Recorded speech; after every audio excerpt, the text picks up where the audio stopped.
আজকের সেশনে আপনাদের সকলকে স্বাগত জানাই। এই সেশনটি আয়োজন করা হয়েছে গ্লোবাল ট্রেড ইনস্টিটিউটের পক্ষ থেকে। আর আজকের আলোচনার বিষয় exporters set from local business to global trade. আজকের স্পিকারের পরিচয় করে আমাদের স্পিকার রয়েছেন ধৃতি মুখার্জি পিপিল, যিনি একজন international trade economist and export strategy specialist, যিনি গ্লোবাল ট্রেড ইনস্টিটিউটের একজন ফাউন্ডার। আমি আমার পরিচয় দিয়ে দিই, আমি শেখ ওয়াসিম রাজা। আমি supply chain and global trade domain expert এবং গ্লোবাল ট্রেড ইনস্টিটিউটের একটা গুরুত্বপূর্ণ পদে আছি। তো আমাদের স্পিকার ধৃতি মুখার্জি পিপিল, যিনি বর্তমানে FIEO, that is federation of Indian export organisation এর একজন ফ্যাকাল্টি মেম্বার হিসাবে যুক্ত আছেন। Also Indian institute of foreign trade headquarter, যেটা দিল্লি, এখানেও আর কি ফ্যাকাল্টি মেম্বার হিসাবে যুক্ত আছেন। এই অর্গানাইজেশনস গুলো, এই ইনস্টিটিউশন গুলো যে ম্যানেজমেন্ট ডেভেলপমেন্ট প্রোগ্রাম করান এন্টারপ্রেনারদের জন্য, নতুন এক্সপোর্ট অ্যাসপিরেন্টসদের জন্য, তো তাদের নিয়মিত সেশন আমাদের দিদি পরিচালনা করেন। তার একটা লং এক্সপিরিয়েন্স আছে ব্যাংকিং সেক্টরে, ইন ট্রেড ফিনান্স আর ইন্টারন্যাশনাল ট্রেড এবং এক্সপোর্ট মার্কেট নিয়ে তার একটা ডিপ রিসার্চ, যেটা ন্যাশনাল এবং ইন্টারন্যাশনাল জার্নালে আর কি পাবলিশ হয়েছে। পাশাপাশি গ্লোবাল ট্রেড নিয়ে তার লেখা হিন্দু বিজনেস লাইন এবং ওয়ার্ল্ড ট্রেড সেন্টার অ্যাসোসিয়েশনস এর বিভিন্ন প্ল্যাটফর্মেও প্রকাশিত হয়েছে। তো সবচেয়ে গুরুত্বপূর্ণ বিষয় হলো তিনি নিয়মিতভাবে এন্টারপ্রেনার এবং অ্যাসপায়ারিং এক্সপোর্টার্সদের সাথে কাজ করেন, যাতে তারা বুঝতে পারে যে কিভাবে একটা লোকাল বিজনেসকে গ্লোবাল ট্রেডে এগিয়ে নিয়ে যাওয়া যেতে পারে। তো আমি নিশ্চিত আজকের সেশন থেকে আমরা সবাই মূল্যবান দৃষ্টিভঙ্গি এবং বাস্তব অভিজ্ঞতা শোনার সুযোগ পাবো। ধৃতিদি, now this live floor is yours, আপনি শুরু করতে পারেন। নমস্কার সবাইকে, অনেক ধন্যবাদ যে আজকে এই ট্রেনিং সেশন এখানে জয়েন করবার জন্য। আর ধন্যবাদ ওয়াসিমকে, ওয়াসিম টাইম দিয়েছে আজকে খুব ব্যস্ততার মধ্যে দিয়ে 9টার সময় সানডের দিন উপস্থিত থাকাটাও অনেক বড় ব্যাপার। তো যারা এখন জয়েন করেছে তাদেরকেও অনেক ধন্যবাদ। আমি ভাবছি যে নেক্সট যে সেশনটা হবে সেটা বরং আমাদের একটু লেটে রাখা উচিত, তাই না? কারণ এটা মনে হচ্ছে একটু বেশি তাড়াতাড়ি হয়ে গেছে, কিন্তু মানুষ যদি পরিশ্রম না করে তাহলে আর কেমন করে হবে? মানে আহ, শুধু এমন হলে হবে না, না যে আরামে আরামে একটা এক্সপোর্ট বিজনেস তো তৈরি হবে না। আমি আজকে যেটা টপিকটা ডিসকাস করব সেটা হচ্ছে এক্সপোর্টার মাইন্ডসেট। তো আমি প্রথমে যখন শুরু করেছিলাম বেঙ্গলকে একটা ইনিশিয়েটিভ স্টার্ট করেছিলাম, ওয়েস্ট বেঙ্গল গোয়িং গ্লোবাল। তো ওয়েস্ট বেঙ্গল গ্রোয়িং গ্লোবালে ইনিশিয়েটিভটা স্টার্ট করবার সময় প্রথমে আমি যে কমপ্লেক্সিটি অফ যেটা ট্রেড রিলেটেড কমপ্লেক্সিটি, আমি এইগুলো নিয়ে কথা বলবার কথা ভেবেছিলাম। তারপরে ধীরে ধীরে বুঝলাম যে আহ, ওইটা পরের ব্যাপার। আগে মাইন্ডসেট যেটা রয়েছে না, সেটা বিশাল বড় একটা অবস্ট্রাগল, বিশাল বড় একটা বাধা, যদি আমি ওয়েস্ট বেঙ্গলের পয়েন্ট অফ ভিউ থেকে দেখি। ওই জন্য আমি এই যে প্রোগ্রামটা স্টার্ট করেছি, এটা হচ্ছে ফ্ল্যাগশিপ প্রোগ্রাম গ্লোবাল ট্রেড ইনস্টিটিউটের। আমরা এখানে স্পেশালি ওয়েস্ট বেঙ্গলকে এইভাবে এই জন্যই শুরু করছি, যাতে ওয়েস্ট বেঙ্গলের যে প্রবলেম আমরা সেইগুলোকে প্রথমে আইডেন্টিফাই করব, এবং একটা 12 মাসের একটা মডিউল চলবে, মানে প্রত্যেক মাসে একটা করে আমরা প্রোগ্রাম, মানে আমি শেখাবো এবং তার সাথে আমি টাস্ক দেবো, যেমন হোমওয়ার্ক দেয় না, আমি টাস্ক দেবো। এবং সেটা নেক্সট মাসে যখন আমার প্রোগ্রামে, যখন নেক্সট সেশনে ট্রেনিং সেশনটা আপনারা আসছেন, তখন সেই টাস্কটা অ্যাটলিস্ট 70%, 80% যেন কমপ্লিট হয়। আমি এইভাবে প্রসেসটা এই জন্য রেডি করেছি, যাতে 12 মাস পর, এখন এমনিও মানে আশপাশের অবস্থা ঠিক নেই, কিন্তু 2026টা যদি আমরা এইভাবে একটার পর একটা স্টেপ করি, তাহলে যে কনসিস্টেন্টলি করবে সে কিন্তু 2026-এ দেখবে যে আমি অনেকটা প্রিপারেশন যেটা হয় সেটা আমার 90% কমপ্লিট। নাও কি, হ্যাঁ, এখন আমাদের মোটামুটি ওয়ার্ল্ডে কাজ করবার মতো একটা পজিশন এসছে, একটা সিচুয়েশন এসছে, আর আমি মানে যদি আমি বাইরেও না করছি, আমি ইন্ডিয়ার ভেতরেও অন্যান্য স্টেটে অনেক কাজ করবার অপরচুনিটি পাচ্ছি। কারণ মাইন্ডসেট থেকে শুরু করে প্রসেস এর নলেজ থেকে শুরু করে ওটা ধীরে ধীরে ধীরে ধীরে মানুষ গ্র্যাপস করবে এবং ধীরে ধীরে ওটা ইমপ্লিমেন্ট করবে নিজের লাইফে এবং প্র্যাকটিক্যাল হ্যান্ড হোল্ডিং হবে। আমি এই পয়েন্ট অফ ভিউটা ভেবেই আমি এইভাবে প্রোগ্রামটা স্ট্রাকচার করেছি, যাতে 12 মাসে 12টা মডিউল ধীরে ধীরে মানুষকে কোনো মানে তাড়াহুড়োর মধ্যে নেই, কিন্তু সেটা যেন সত্যি করে সে একটা বিজনেসম্যান বা এক্সপোর্টার তৈরি হতে পারে। তো গ্লোবাল এটা শুরু করবার আগে আমি একটুখানি বলে দিই যে গ্লোবাল ট্রেড ইনস্টিটিউট কি করতে চাইছে। আমার মোটামুটি হয়ে গেল মোর দ্যান 15 ইয়ার্স আমি ট্রেডে রয়েছি, ট্রেডের আলাদা আলাদা সেগমেন্টে রয়েছি, হয়তো ফাইন্যান্স পলিসিস আলাদা আলাদা এতে রয়েছি। আমি যখন এক্সপোর্টারদের সাথে কথা বলি, আমি সেই সময় দেখি যে কেউ হয়তো 20 দিনের প্রোগ্রাম করাচ্ছে, কেউ 5 দিনের করাচ্ছে, কেউ 15 দিনের প্রোগ্রাম করাচ্ছে। খুব তাড়াতাড়ির মধ্যে একসাথে অনেক কিছু শিখিয়ে দিল, এবং শিখিয়ে দেওয়ার পর তারপরে এক্সপোর্টার কিন্তু কিছুই বুঝতে পারলো না, কারণ এক্সপোর্টের দুনিয়াতে প্রচুর জার্গনস আছে যেগুলো এক্সপোর্টের দুনিয়াতে ইউজ হয়, ওটা সচরাচর নর্মাল এখানে ইউজ হয় না। প্রচুর কমপ্লেক্সিটি আছে, 15 দিন 20 দিন শিখে ওটা কিন্তু নিজের লাইফের মধ্যে যেটা ইমপ্লিমেন্ট করা সেটা কিন্তু করতে পারে না। তো গ্লোবাল ট্রেড ইনস্টিটিউট ফার্স্ট যেটা আমরা ফোকাস করছি সেটা হচ্ছে যে ট্রেড পলিসি সরকার চাই আমাদের দেশ থেকে এক্সপোর্ট হোক। কেন? যদি আমরা আজকে স্ট্যাটিস্টিকটা দেখি আমাদের ইন্ডিয়ার ট্রেডের স্ট্যাটিস্টিক্স, তো দেখবো আমাদের ইন্ডিয়া কিন্তু ইম্পোর্ট ডিপেন্ডেন্ট কান্ট্রি। হুম, ইন্ডিয়াতে কিন্তু প্রচুর আমরা ইম্পোর্ট করি। আর আমাদের দেশ যদি এক্সপোর্ট না করে তাহলে কি হবে, আমাদের যে ডলারের যে যে চাহিদাটা রয়েছে ইম্পোর্ট করবার জন্য, সেই ডলারটা আমরা কামাতে পারবো না। এবং আমাদের যদি আজকে আমি 2030-এর যে বলছে যে আমাদের এই টার্গেটে পৌঁছতেই হবে, না হলে পরে অনেক প্রবলেম, দেশের জন্য প্রবলেম, সেটা কিন্তু দেখতে গেলে আমরা যা এক্সপোর্ট করছি তার 10 গুণ বেশি। তো হয়তো অনেকে মনে করছে যে প্রচুর লোক এক্সপোর্ট করছে, না, আমাদের কান্ট্রির যা পপুলেশন আর যে পরিমাণ আমরা ইম্পোর্ট করি সেটার সাথে যদি কম্পেয়ার করি তাহলে কিন্তু কিছুই এক্সপোর্ট হয় না আমাদের দেশ থেকে। কিছু রিজিয়ন যেমন হয়ে গেল গুজরাট, মহারাষ্ট্র, কিছু জায়গা থেকে হয়তো এক্সপোর্ট হচ্ছে, সাউথের কিছু কিছু জায়গা, কিন্তু ওভারঅল ইন্ডিয়া কিন্তু ইনভলভ হয়নি। কিন্তু ইম্পোর্টেড যে জিনিসগুলো আসছে সেইটার কিন্তু চাহিদা ওভারঅল ইন্ডিয়ার সব পপুলেশনে রয়েছে। তার মানে কি হচ্ছে, আমরা যেটা কনজিউম যেটা করছি সেটা ইম্পোর্টেড জিনিস হয়তো হচ্ছে, সেটা হয়তো চাইনা চকলেট হোক, ইয়া আমাদের হয়তো আফ্রিকা ফ্যাব্রিক হোক, ইয়া আমরা ওয়েস্ট এশিয়া থেকে কিছু করছি, সেন্ট্রাল এশিয়া থেকে কিছু করছি, আমেরিকা থেকে কিছু করছি, সব জায়গা থেকে আমরা জিনিস নিচ্ছি। গ্যাজেটের যত ইলেকট্রনিক জিনিস আছে কিছুই তো তৈরি হয় না ইন্ডিয়াতে, সমস্ত কিছু কিন্তু আমরা ইম্পোর্ট করছি এবং আমরা কনজিউম করছি, আমরা কনজাম্পশন মার্কেটটা তৈরি করছি, কিন্তু আমরা কিছুই ডলার জেনারেট করতে পারছি না সেই তুলনায়। তো এক্সপোর্ট যে করতে হবে সেটা যে চাহিদাটা রয়েছে সেটা কিন্তু সরকার জানে, সরকার চায়ও, অনেক স্কিমও রয়েছে। কিন্তু আমাদের এখন বক্তব্য হচ্ছে যে আমরা কিভাবে সেই পলিসিগুলো বুঝবো, কিভাবে স্কিমগুলো বুঝবো, এবং তার সাথে কিভাবে স্ট্র্যাটেজিটা এক্সপোর্টার নিজে বানিয়ে নিজে ডিসিশন নেবে।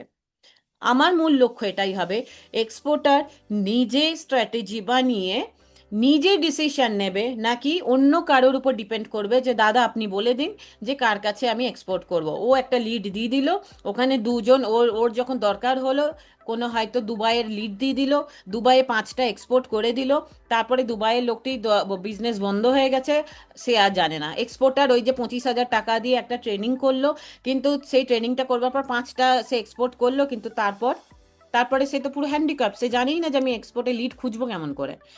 ওই জন্য শুরুটা করবার আগেই, ওই জন্য আমি ফ্রি ট্রেনিংও দিচ্ছি যাতে মানুষ বুঝতে পারে, কোনো খরচ নেই। শুরুটা করবার আগে যদি 1 মাস টাইম লাগে, 1 বছর টাইম লাগে, তাও ঠিক আছে, কিন্তু আমি হয়তো গাড়ি চললো 1 বছর, 1 বছর পর আমি জানি না লিড কোথা থেকে খুঁজতে হবে, সেটা কিন্তু আরো অনেক বেশি প্যাথেটিক। এখন যদি এমন হয়তো কেউ মানে এক্সপোর্টার, সে হয়তো ভাবছে আমি এক্সপোর্ট করতে চাই, হয়তো সে এখন কোনো জব করছে ছোটখাটো, হয়তো অন্য কোনো একটা ডোমেস্টিক বিজনেস করছে, ঠিক আছে, ডোমেস্টিক বিজনেস করো, যে ইনকামে চলছে তোমার বিজনেস সেই ইনকাম দিয়ে ঘর চালাও। 1 বছর নিজেকে রেডি করো। কেমন করে রেডি করতে হবে? এমন করে রেডি করতে হবে যেন আমি মেন্টালি এমন প্রিপেয়ার থাকি যে এই যে যুদ্ধ হচ্ছে এই সময় আমি কি করব। এই যে করোনা আসছে ওই সময় আমি কি করব? আমাকে কেউ হয়তো ডিসকাউন্ট চাইছে, আমি সেই ডিসকাউন্টটা হ্যান্ডেল কি করে করব? আমাকে ডিসকাউন্ট দিতে চাইছি না বলে রিলেশনশিপ খারাপ করে দেব? নাকি আমাকে রিলেশনশিপটাও মেনটেন করতে হবে, ডিসকাউন্টটাও এমন করে দিতে হবে যাতে আমার প্রফিট মার্জিনটা বেঁচে যায়? তো এই যে সমস্ত ডিসিশন মেকিং, আমি এগুলো কিছু ছোট ছোট এক্সাম্পল দিচ্ছি, এইরকম শত ধরনের প্রবলেম আসে। এবার এই প্রবলেমগুলো যদি আমরা কন্টিনিউয়াস 1 বছর ধরে নিজেকে রেডি করি, তাহলে একবার যখন গাড়ি চলতে শুরু করবে তখন কিন্তু তারপরে কেউ আটকাতে পারবে না। তো ওই জন্য আমার মেইন যেটা মানে আমাদের যেটা গ্লোবাল ট্রেড ইনস্টিটিউটের মেইন ফোকাস হচ্ছে এক্সপোর্টারকে আমরা পুরোপুরিভাবে ইন্ডিপেন্ডেন্ট বানাবো, এবং তার সাথে আমরা এআই সাপোর্টও দেব। এআই ইন্টেলিজেন্স থাকবে, পলিসি ইন্টেলিজেন্স টুল থাকবে যেগুলো তারা হেল্প করবে। এখন এই যে 1 বছর ট্রেনিংটা করবার পর জিটিআই এর সাথে যখন যুক্ত হবে লোকজন, তখন তারা অনেক টুল পাবে, অনেক নেটওয়ার্কিং এর সুবিধা পাবে, ডেটাবেস পাবে, সেটা পরের ব্যাপার। কিন্তু তার আগে 1 বছর শুধু বেঙ্গলিদের জন্য আমি এটা রাখছি, শুধু 1 বছর যেন একটা এক্সপোর্টার কমিউনিটি তৈরি হয়, যেখানে সে মেন্টালি রেডি থাকে। মানে বেঙ্গলিরাও যেন ভাবতে পারে মারাঠি বা গুজরাটিদের মতো যে হ্যাঁ, এটা একটা বিজনেস এবং এটা আমার কাপ অফ টি, আমি এটা করতে পারবো। ঠিক আছে? তো এখান থেকে শুরু হচ্ছে আমাদের এক্সপোর্টার মাইন্ডসেটের আজকের ট্রেনিং সেশন। তো জেনারেলি আমরা যখন এখানে চ্যাটে রিপ্লাই করতে পারো, আমি হয়তো মানে ইন্টারঅ্যাক্টিভ রাখবো। হয়তো লোকজন ভাবছে যে এক্সপোর্ট বিজনেস যে আমি শুরু করতে চাই, তার মধ্যে মানে এখন নতুন হয়ে একদম new, when you are extremely new, তো তখন কি মনে হয় যে সব থেকে প্রবলেম কি, ফিয়ার কোনটাতে আসে? চ্যাটে লিখতে পারো যে সব থেকে বেশি ফিয়ার কিসে আসে, কোনটাতে মনে হয় যে না এটা এক্সট্রিমলি ডিফিকাল্ট। আমি আমার মনে হয় আমার পয়েন্ট অফ ভিউ থেকে যে এটা হতে পারে প্রোডাক্ট বানানো, হতে পারে মার্কেট খোঁজা, হতে পারে কমপ্লায়েন্স, হতে পারে তো এরকম অনেক কিছু। এবার নিজেকে তো প্রথমে তো মাইন্ডে রেডি করতে হবে না, তো মাইন্ডে ফিয়ার কোন জিনিসে আসে, আমি এটা প্রথমে মানে চ্যাটে লিখতে পারো।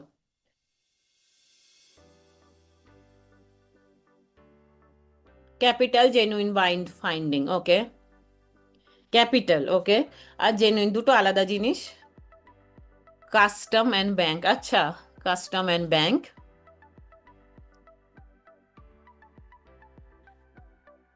বাকিরা আর আর কারোর কোনো ফিয়ার, কিরকম ধরনের ফিয়ার হয়? লিগাল পেপার হ্যান্ডেলিং মানে ডকুমেন্টেশন, ওকে। আর আর আর কজনের মনে হয় যে জেনুইন বায়ার ফাইন্ডিং এটা একটা ইয়ে? আরো কজন আছে যে যাদের মনে হয় হ্যাঁ সত্যি করে লিড পাওয়াটা একটা বিশাল difficult? Buyer country, custom rejection, okay, হ্যাঁ। আর আর কতজনের মনে হয় লস অফ ফাইন্যান্স? না, এটা তো একদমই চান্স নেই। হুম। আর আর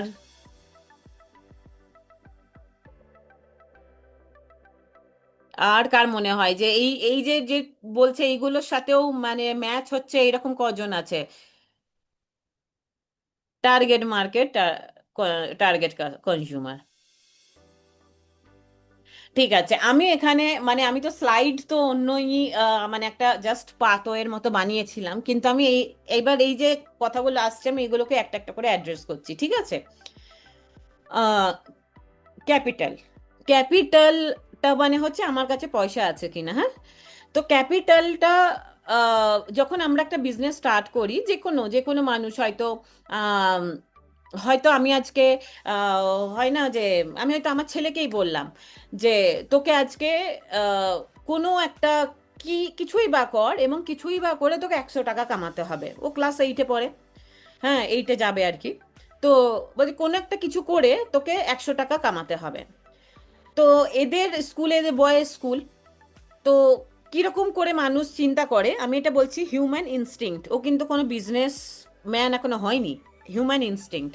তো আমরা যখন হয়তো ডিসকাস করি ওর সাথে যে স্কুলের গল্প টল্প, তখন এরা কি করে যে হ্যান্ডিক্রাফট যেগুলো বানায় না, হ্যান্ডিক্রাফট মানে যেগুলো আম, যেটা স্কুলের কাজগুলো শেখায় আর কি, যে এটা বানাও, ওটা বানাও, সেটা বানাও, এরা নিজেদের মধ্যে না একে অপরের সাথে ডিল করে। ডিল করে এরা বলবে যে আমি তোকে এইটা বানিয়ে দেবো। এবার সেটা হচ্ছে কোন একটা এরোপ্লেনটা মানে ঘুরে ওর হাতে আসবে, এইসব আমি দেখেছি এগুলো করে নিয়ে আসবে। তো ওইটাকে আর কি এইভাবে টেকনোলজিটা বানাবার চেষ্টা করবে, সে সেটার জন্য প্রচুর পরিশ্রম করবে, নিয়ে বললো আমি তোকে এটা বানিয়ে দেবো, তুই আমাকে 10 টাকা দিবি। আমি বলছি ক্লাস 8-এর 12-13 বছর বয়সের ছেলেরা কিন্তু এগুলো করছে। 10 টাকা দিবি, 10 টাকা করতে করতে আমি কতবার দেখেছি যে এরা 30 টাকা, 40 টাকা, 50 টাকা ওরকম করে জোগাড় করছে। এসে পরে আবার ওটাকে অ্যাচিভমেন্টও মনে করছে, আমাকে এসে বলছে যে দেখো মা আমি এই টাকা আমার ওই বন্ধু এই করেছে, আমার এই বন্ধু এই করেছে, বোতলে কোনো একটা হয়তো জিনিস বানাচ্ছে, কোনো একটা, তো কারোর হয়তো ভালো লাগছে একটা গান বানাই, পুরো পেপার গান, মানে এত শক্ত যে ওটা আর কি ফেলে দিলে এ করলে পেপারটা খুলে বেরোবে না। তো যেই যে বানাচ্ছে নিয়ে বলছে আমি তোকে 10 টাকা দেবো, 20 টাকা দেবো, 15 টাকা দেবো। ক্যাপিটালটা কি করে বানাতে হবে এটা কিন্তু পুরোপুরি সাইকোলজি। আমরা যখনই ভাববো যে আমার কাছে ক্যাপিটাল নেই, এইটা ভাবা আর একটা ওয়ে অফ থিঙ্কিং, আমার কাছে কতটা ক্যাপিটাল আছে, এই ক্যাপিটালটা আমার কাছে আছে নাও, এবার আমাকে স্ট্র্যাটেজিটা বানাতে হবে এই ক্যাপিটালের সাথে কোন প্রোডাক্টটা ম্যাচ হবে। আমি এতটা ক্যাপিটাল দেব, ব্যাংকে গিয়ে লোন চাওয়ার সময়ও কি বলে ব্যাংক, 80% আমরা লোন দেব, 20% আপনার মার্জিন। তার মানে আমাকে ক্যাপিটালে যেটা 20% থাকলে বাকিটা আমি হয়তো ব্যাংক, অন্যান্য ফাইন্যান্সিয়াল ইনস্টিটিউশন, না হলে পরে ফিনটেক, না হলে পরে আমরা রিলেটিভস, না হলে পরে আমি যার সাথে ডিল করছি তাকে বলবো, তাকে ক্রেডিট পিরিয়ড আমরা চাইবো। পুরো ব্যাপারটা ডিপেন্ড করছে নেগোসিয়েশন, কনভিনসিং পাওয়ার, কতটা আমরা তাকে কনভিন্স করতে পারছি বুঝিয়ে বাজিয়ে, যে যেই কারণে আজকে অনেকেই বিজনেসম্যানকে মনে করে যে বোকা বানিয়ে যায়, বোকা বানিয়ে যায় না। Way of communication, way of talking, way of convincing, এই যে ওয়ে অফ কনভিন্সিং পাওয়ার, এটা কিন্তু ভীষণ ইম্পর্টেন্ট একটা মানে হয় না ট্রেট থাকা উচিত প্রত্যেকটা বিজনেসম্যানের। যদি সে কনভিন্স করবার পাওয়ার থাকে, ওর শুধু বিলিভ থাকতে হবে নিজের উপরে, নিজের প্রোডাক্টের উপরে, ওকে শুধু বিলিভ করাতে হবে যে আমি সব থেকে বেস্ট প্রোডাক্ট দেবো আর আমার উপরে তুমি ভরসা রাখো, পয়সা পৌঁছে যাবেই, পয়সা অ্যারেঞ্জ হবেই, আমি এইটা জিনিসটা আমি বিক্রি করে তোমাকে হয়তো ওই ম্যানুফ্যাকচার হলো তাকে পয়সা দেবোই দেবো, কোনো টেনশন নেই। এই যে বিলিভ সিস্টেমটা, এই বিলিভ সিস্টেমটাই হচ্ছে মাইন্ডসেট। জেনুইন বায়ার ফাইন্ডিংস হচ্ছে, এখন এত টেকনোলজি হয়েছে না, তারপরেও যদি আমরা এটাকে একটা প্রবলেম মনে করি জেনুইন বায়ার ফাইন্ডিং, এটা কিন্তু ভীষণ বড় ব্লকেজ। এখন আমরা বলছি জেনুইন বায়ার ফাইন্ডিং প্রবলেম, তাহলে 1980 সালে যারা এক্সপোর্ট করেছে তারা কি করে খুঁজতো জেনুইন বায়ার? তাদের কাছে তো গুগলও ছিল না, নেটও ছিল না, কোনো যে ক্রেডিট ওপিনিয়ন রিপোর্টও ছিল না, যে ডেটাগুলো হয় সেই ডেটাগুলো একটা জায়গায় এগ্রিগেট হয়ে তার একটা যে বলবে যে এই লোকটা জেনুইন না জেনুইন, কোনো রেকর্ডই থাকতো না। 1980 সালেও কিন্তু লোকজনেরা এক্সপোর্ট করেছে ইন্ডিয়া থেকে, 2000-এও করেছে। তাহলে এখন তো এত ডেটার যুগ, এই যুগে জেনুইন বায়ার ফান্ডিং, এটা প্রথমে মাথা থেকে বের করতে হবে। বায়ার আসতে দাও, আই উইল ফাইন্ড আউট, আমি জানি কেমন করে ও বের করে নেবো। প্রথমে ভাবতে হবে যে আমি জানি আমি কেমন করে করে নেবো। এরপরে যদি দরকার হয় কারোর সাথে কন্ট্যাক্ট করার কন্ট্যাক্ট করো, কারো নেটে খোঁজো, যেমন করে খোঁজো, কিন্তু প্রথমে ভাবতে হবে, প্রথমে যদি ভাবো এটা আমার প্রবলেম, তো সর্ট আউট হবেই না যে খুব মুশকিল ম্যাডাম আজকাল পাওয়া যায় না, না, আরে আসতে তো দাও, পাওয়া তো যাবে, আসতে দাও, আমি আই উইল চেক ইট। তারপরে হচ্ছে কাস্টম অ্যান্ড ব্যাংক। কাস্টম আর ব্যাংক এটা পুরোপুরি পাওয়ার্ড বাই নলেজ, মানে when you are মানে you will be very powerful when you are full with the knowledge about custom and banks। কাস্টমে কি হয় প্রত্যেকটা তার মানে ইনফরমেশন, রাইট ইনফরমেশন যদি জানা থাকে, কাস্টম এর সমস্ত কিছু কিন্তু মানে ঠিকভাবে প্রসেসটা করা যেতে পারে। এবারে একটা ইন্ডিয়ার প্রবলেম আছে, ইন্ডিয়ার কাস্টমে একটা প্রবলেম আছে, সেটা হচ্ছে ঘুষের প্রবলেম, পয়সার প্রবলেম, সেই একটা প্রবলেম রয়েছে। এবার এটার জন্য কি করতে হবে, একটা প্রপার ফ্রেড ফরওয়ার্ডার ইয়া এরকম সিএইচএ ওদের সাথে একটা কন্ট্যাক্ট তৈরি করতে হবে। এবার এই জিনিসগুলো যেমন এগুলো আমরা গ্লোবাল ট্রেড ইনস্টিটিউট থেকেও আমরা এগুলো সাপোর্ট করব। ব্যাংকের যেটা কেস, ব্যাংকের কেস হচ্ছে ব্যাংকে যদি তোমার নলেজ থাকে, ব্যাংকে কিন্তু কোনো পিএসইউ ব্যাংক বলতে পারবে না, পিএসইউ কেন, আইসিআইসিআই, এইচডিএফসি ব্যাংকেও তোমাকে যদি চ্যালেঞ্জ করো গিয়ে কি না আমি এটা লোনটা পাবো, আমার আরবিআই গাইডলাইন বলেছে যে আমি এই লোনটা পাবার কেপেবল, ইয়া আমার এই অ্যাকাউন্ট খুলতে হবে, যেমন ইএফসি অ্যাকাউন্ট আমাকে খুলতে হবে, আমাকে আরবিআই বলেছে আমাকে ইএফসি অ্যাকাউন্ট খুলতে হবে, কিন্তু ধরো সাপোজ এক্সপোর্টার যে আছে সেই জানে না যে ইএফসি অ্যাকাউন্টটা খুলতে হয়, যদি ওই না জানে, হ্যাঁ, বা আমাকে এইভাবে কারেন্ট অ্যাকাউন্ট খুলতে হয় বা এইভাবে আমাকে এডি কোড লেটার লিখতে হয়, ওই যদি না জানে তাহলে ব্যাংকে গিয়ে বলে যে স্যার আপনি বলুন আমাকে কি করতে হবে, তাহলে ব্যাংকারের কি, ও তো পিএসইউ ব্যাংকে বসে আছে, পয়সা আসছে, সবাই থোড়ি না একরকম হয়, ওটা ওই রকম করলে হবে না, ওকে ব্যাংকে যাওয়ার আগে নিজেকে স্টাডি করতে হবে ভালো করে, নিজেকে জানতে হবে আমি কি কি চাইতে যাচ্ছি, এবং যখন ও দিচ্ছে না তখন সেগুলোকে কোশ্চেন করতে হবে, তবে ও ব্যাংকার আপনি আপ দেবে। এখন তো অম্বুসমেন্ট আছে, আরবিআই ভীষণ অ্যাক্টিভ, আরবিআই কেন, ব্যাংকের হেড অফিসেই চলে গেলে পরে সেই এমপ্লয়ের উপর স্টেপ নেওয়া হয়, ব্যাংক তো মানে ভীষণ অর্গানাইজড একটা সেক্টর, ঠিক আছে।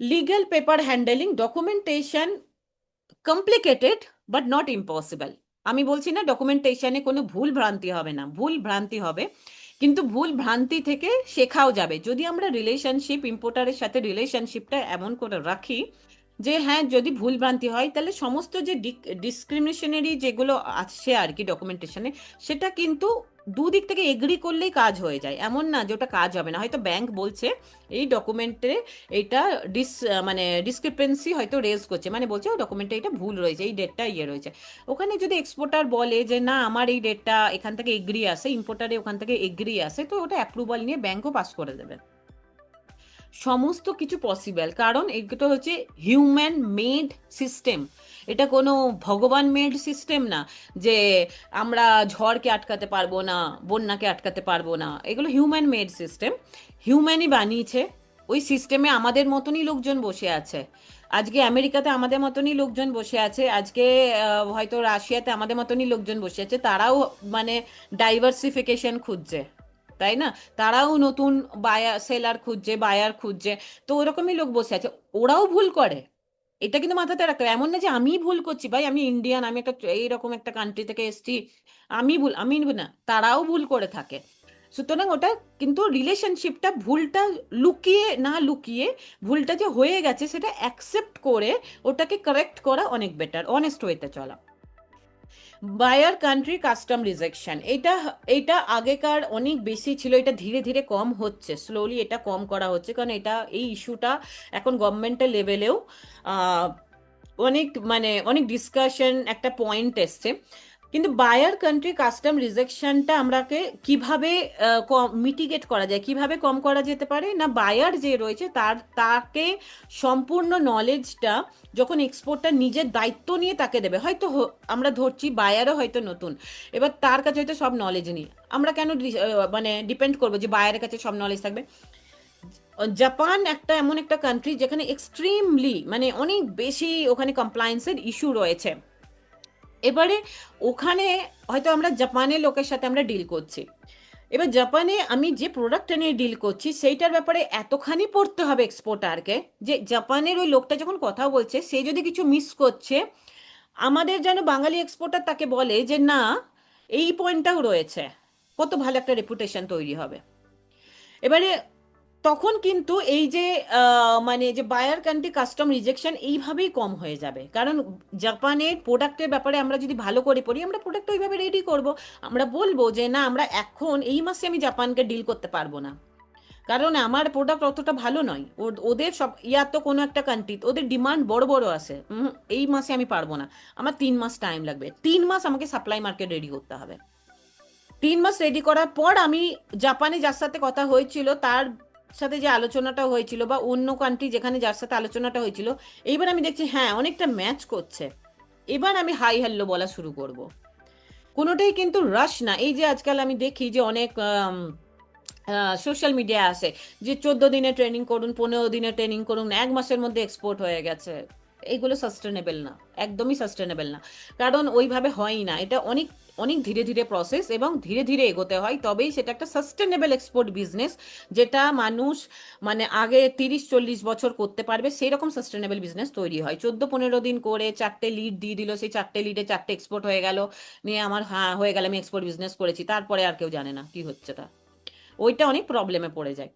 ঠিক আছে, তারপরে লস অফ ফাইন্যান্স ক্যাপিটাল, আমি ওটা বললাম। লস অফ ফাইন্যান্স এটা একদম এক্সিস্ট করে না নজরুল, বিকজ এখানে প্রচুর মেথড আছে যেটা দিয়ে আমরা ফাইন্যান্সকে প্রোটেক্ট করতে পারি, ওগুলো শিখতে হবে। আমিও শেখাবো এই 12 মাসের ট্রেনিংয়ে যে ওটা কিভাবে প্রোটেক্ট করা যায়। টার্গেট মার্কেট, টার্গেট কনজিউমার, এইটাও আমি ডিসকাস করব যখন আমরা 12টা মডিউল করব। মার্কেট, প্রোডাক্ট, এই সব কিছু নিয়ে আমি ডিসকাস করব। টার্গেট মার্কেট, টার্গেট কনজিউমার সমস্ত কিছু পাওয়া যায় যখন আমরা আমাদের এন্ড থেকে রেডি থাকি, এবং আমরা মেন্টালি রেডি থাকি, প্রোডাক্টের সাথে রেডি থাকি। এবং যেমন হয় না, আমি একটা খুব ইজি এক্সাম্পল, যখন আমরা ছোটবেলায় পড়াশোনা করতাম, তো স্যার কি কোশ্চেন করবে সেইটা বেশি ইম্পর্টেন্ট, না যাই কোশ্চেন করুক না কেন আমি আমার দিকটাতে এত রেডি যে আমি আনসার দেব, কোনটা ইম্পর্টেন্ট? কি কোশ্চেন করবে সেটা নিয়ে কন্টিনিউস চিন্তা করাটা ইম্পর্টেন্ট, না আমি এমন করে পড়াশোনা করি যে যাই বা কোশ্চেন করুক আমি আনসার দিতে পারবো? দুটো রাস্তা রয়েছে। আমাদেরকে সবসময় প্রেফার করা উচিত আমি নিজেকে এমন করে রেডি করি যেন স্যার যাই বা কোশ্চেন করুক আমি কিছু একটা আনসার দিতে পারবো, এইভাবে আমাদের রেডি থাকা উচিত। আচ্ছা, any opportunity who knows A foreign language, foreign language জানা থাকলে খুবই ভালো। ইভেন শুধু আমি এটাও বলবো না ফরেন ল্যাঙ্গুয়েজ, একটা ল্যাঙ্গুয়েজ জানা উচিত। ফরেন ল্যাঙ্গুয়েজ, যে হয়তো আজকে জার্মানিকে টার্গেট করছে, তার জার্মানির লোকজনেরা কেমন, কি করে, তাদের কোন জিনিসটা ভালো লাগে, কোন জিনিসটা ভালো লাগে না, কোন কালারটা পছন্দ, কোন কালারটা পছন্দ, মানে ওদের হয় না একটা, যেমন চায়নাতে রেড কালার ওরা ভীষণ ওটাকে শুভ মনে করছে। হ্যাঁ, ওরকম ধরনের প্রত্যেকটা কালচার একটা পার্টিকুলার, মানে একটা গেস্টার আছে, পার্টিকুলার ল্যাঙ্গুয়েজ আছে। কি যে যখন ওই কালচারের লোকের সাথে, যেমন আমাদের হয়তো আমি ভীষণ ইজি এক্সাম্পল দিয়ে বলছি, হয়তো আমাদের বাঙালি ইম্পোর্টার, তার সাথে হয়তো চায়নার কোনো লোক ইম্পোর্ট করছে, চায়না থেকে সব ইম্পোর্ট করেই যাচ্ছে, তো ইজি একটা টপিক। হ্যাঁ, এবারে হয়তো ইম্পোর্ট করছো, এবার ইম্পোর্ট যখন করছো তখন তো হঠাৎ করে দেখছো যে চায়না থেকে সে খুব কষ্ট করে বলছে, হ্যাঁ নমস্কার দাদা, মানে এই যে এইটুকু বলে দিল, তখন একটা কেমন কানেকশন তৈরি হবে। ইয়া বলে দিল, হ্যাঁ হ্যাঁ আমি বুঝতে পারছি, এইটুকু যখন বলে দিল একটা কেমন কানেকশন তৈরি হলো। তো ওইরকম ছোট ছোট ব্যাপারগুলো, এমন না পুরো ফ্লুয়েন্ট বাংলা বলছে ইয়া রবীন্দ্রনাথ বঙ্কিমচন্দ্র পড়ছে, এটা জাস্ট ওয়ে টু ইমপ্রেস। হুম, বাকি এই যে ইসিজিসি ইন্স্যুরেন্স প্রোটেকশন, আচ্ছা এইগুলো এইগুলো ইসিজিসি এমনি ইন্স্যুরেন্স প্রোটেকশন করছে, এখন ফোর্স মেজার আলাদা ব্যাপার, ওটা আলাদা এতে যাচ্ছে। ঠিক আছে, এবার আমি এখন বাকি যেটা স্লাইডটা শুরু করি। মোটামুটি আমি বললাম যে কিভাবে আমাদের তৈরি হতে হবে। এরপরে এক্সপোর্টের আমরা যেগুলো যখন ডিটেলে যাব, যখন আমরা প্রোগ্রামে ডিটেলে যাব তখন আমরা এগুলো ডিসকাস করব, সেটা পরের ব্যাপার।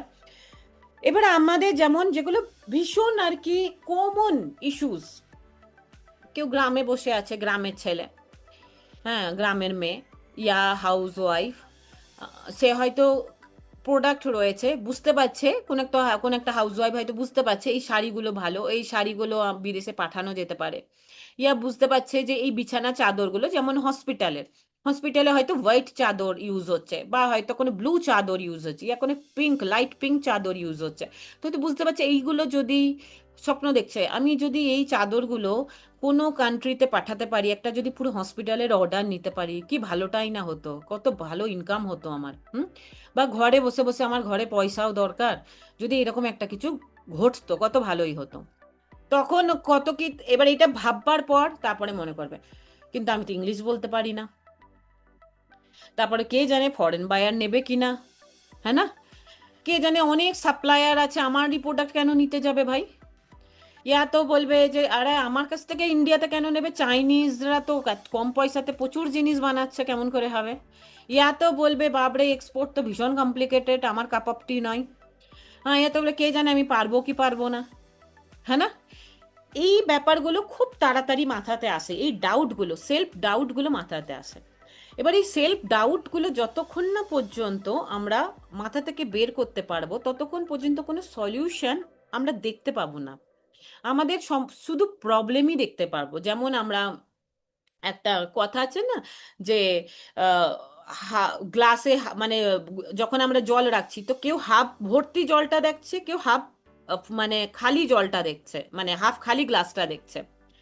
যদি হাফ ভর্তি জলটা দেখবার অভ্যাস করো, যে না ইংলিশ নেই কি হয়েছে, চায়না কি করে করছে, চায়নার ইংলিশ তো আরো খারাপ। স্প্যানিশ ওরা তো বলতেই চায় না ইংলিশ, ওরা তো বলে স্প্যানিশকে মানো। জার্মানিরা প্রচন্ড মানে রিলাক্ট্যান্ট, ওরাও ইংলিশ বলতে চায় না। তো এরাও তো, এদের তাহলে এত ভালো ইকোনমি কেমন করে এক্সপোর্টের? তার মানে কি ইংলিশটা ব্যারিয়ার হতে পারে না। তার মানে আমাকে সবসময় ভাবতে হবে, হ্যাঁ কোন গ্লাসটা ফুল কোনখানে, আমাদের এইটা দেখা উচিত। খালিটা দেখলে পরে আমরা আর ভাবতেই পারবো না যে ফুলটা নিচে রয়েছে, কারণ আমরা দেখছি তো খালিটা। ফরেন বায়ার্স ইন্ডিয়ার কোয়ালিটিকে মানে বিশ্বাস করে না, কিন্তু তবুও আজকে ভ্যাকসিন এমন একটা জিনিস যেটা ওষুধ, ওষুধ একটা মানুষ কত ভয় পায় যে ওষুধটা খাবো কি খাবো না, ঠিক কি ঠিক না, সেই রকম একটা ওষুধের মেডিকেল ইন্ডাস্ট্রি, ফার্মাসিউটিক্যাল ইন্ডাস্ট্রিতে কিন্তু ইন্ডিয়া ডমিনেন্ট। তার মানে আমরা তো বলতে পারি না ইন্ডিয়ার প্রোডাক্টকে বিলিভ করে না। কেউ যদি বলছেও যে ইন্ডিয়ার প্রোডাক্টকে বিলিভ করে না, বলো ওকে। তো তাহলে ইন্ডিয়ার থেকে ওষুধ নিচ্ছে স্যার, কাপড় তো অনেক পরের ব্যাপার, আরে আপনি গুডস তো অনেক পরের ব্যাপার, এখানে তো ওষুধও নিচ্ছে আমাদের এখান থেকে, মানে এটা এত একটা মানে ক্রিটিক্যাল জিনিস। তারপরে বলবে লোকে, আরে অনেক সাপ্লায়ার রয়েছে, আমাকেই কেন নিতে যাবে? 8 বিলিয়ন পপুলেশন রয়েছে, এত পপুলেশনের মধ্যে আমরা যেমন ভাবছি না যে আমাদের ইউএস মার্কেট ছেড়ে আমাদের অন্যান্য মার্কেটও খুঁজতে হবে, ঠিক এইরকম ভাবেই এইভাবে ইউএস এর, যদি আমি ইউএস এর পয়েন্ট অফ ভিউ থেকে ভাবো, ইউএস এর যারা হয়তো বায়ার, যারা চায়নার সাথে এতদিন ডিল করে এসছে, তারাও কিন্তু ভাবছে যে চায়নার সাথে ইউএস এর এত ঝামেলা লাগছে, আমরা অন্যান্য কান্ট্রিটাও একটু খুঁজি। ইয়া যারা আফ্রিকা, তো এখন পুরো গ্রোয়িং কান্ট্রি, আফ্রিকার লোকজনও এখন পুরো ডেভেলপ হচ্ছে, ওখানেও ইকোনমিক কন্ডিশন বাড়ছে, আফ্রিকার লোকেরাও খুঁজছে যে চায়না থেকে এত টাকাই দিচ্ছে, ওখান থেকে এত টাকাই দিচ্ছে, আমরা ইন্ডিয়াটাও দেখি। আমরা যেমন এক্সপোর্ট ডাইভার্সিফিকেশন ভাবছি, আমাদের মতনই তো মানুষজন, শুধু ওরা হয়তো দেখতে আলাদা, ওদের খাওয়া দাওয়া আলাদা, ওদের হয়তো ল্যাঙ্গুয়েজ আলাদা, কিন্তু হিউম্যান সাইকোলজি তো সেম, হিউম্যানের মধ্যে কোনো তো ডিফারেন্স নেই। ওরাও কিন্তু এক্স্যাক্ট সেম ওয়েতে ভাবছে, আমরাও শুধু এক জায়গা থেকে সোর্স কেন করব, আমরা আর একটা হাতে রাখি এই সোর্সটা।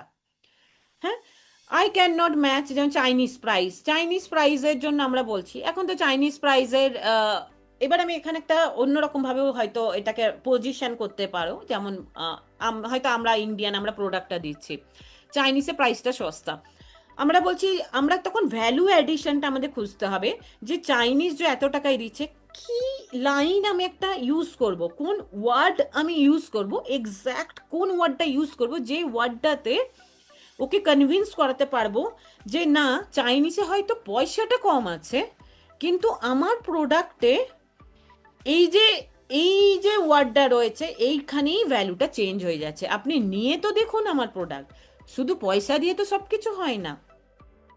এইরকম ভাবে আমাদের ভাবতে হবে। এবার অনেকে বলছে এক্সপোর্ট অনেক কমপ্লিকেটেড, সেই জন্য আমাদের গ্লোবাল ট্রেড ইনস্টিটিউট রয়েছে, আপনাদের সাথে হেল্প করবে, যে কমপ্লিকেশনটা আমাদের এটাই মেন যে টার্গেট, সেটা হচ্ছে কমপ্লিকেশন, যে কমপ্লেক্সিটি রয়েছে সেটাকে সিম্পলিফাই করা। তারপরে হচ্ছে ওয়ান মিস্টেক, যে হ্যাঁ আমি ভুল করে দিলে, ও ভাই ভুল করে দিলাম, ভীষণ ভয় লাগছে, নার্ভাস লাগছে, যদি ভুল ভ্রান্তি হয়ে যায়, আরে ভুল ভ্রান্তি হতে হতেই তো সবকিছু মানুষ শেখে। প্রথমটাতে একটা কাস্টমার যদি ভুলও হয়ে গেল, সেখান থেকে এমন না যে ভাই এটা আমার দ্বারা হবে না, যেমন আমরা ভীষণ ইজি এক্সাম্পল দিয়ে বলছি, ম্যাথসের একটা যদি চ্যাপ্টার শুরু করছি আমি, হয়তো কোনো একটা অ্যালজাবরা চ্যাপ্টার শুরু করছি, প্রথম চ্যাপ্টারে প্রথম অঙ্কটা পারলাম না, তার মানে কি ধরে নেব যে আমি ওখানে একটা অঙ্ক সলভ করতে পারবো না? ইয়া আমি ধরে নেব যে পুরো পড়াশোনাটাই আমার ক্যাপাবিলিটির বাইরে? না, আমি এটা ভাববো যে আমি এই চ্যাপ্টারটার এই অঙ্কটা পারিনি, এই অঙ্কটা এইভাবে হবে, এটা একটা ভাববার ওয়ে আছে।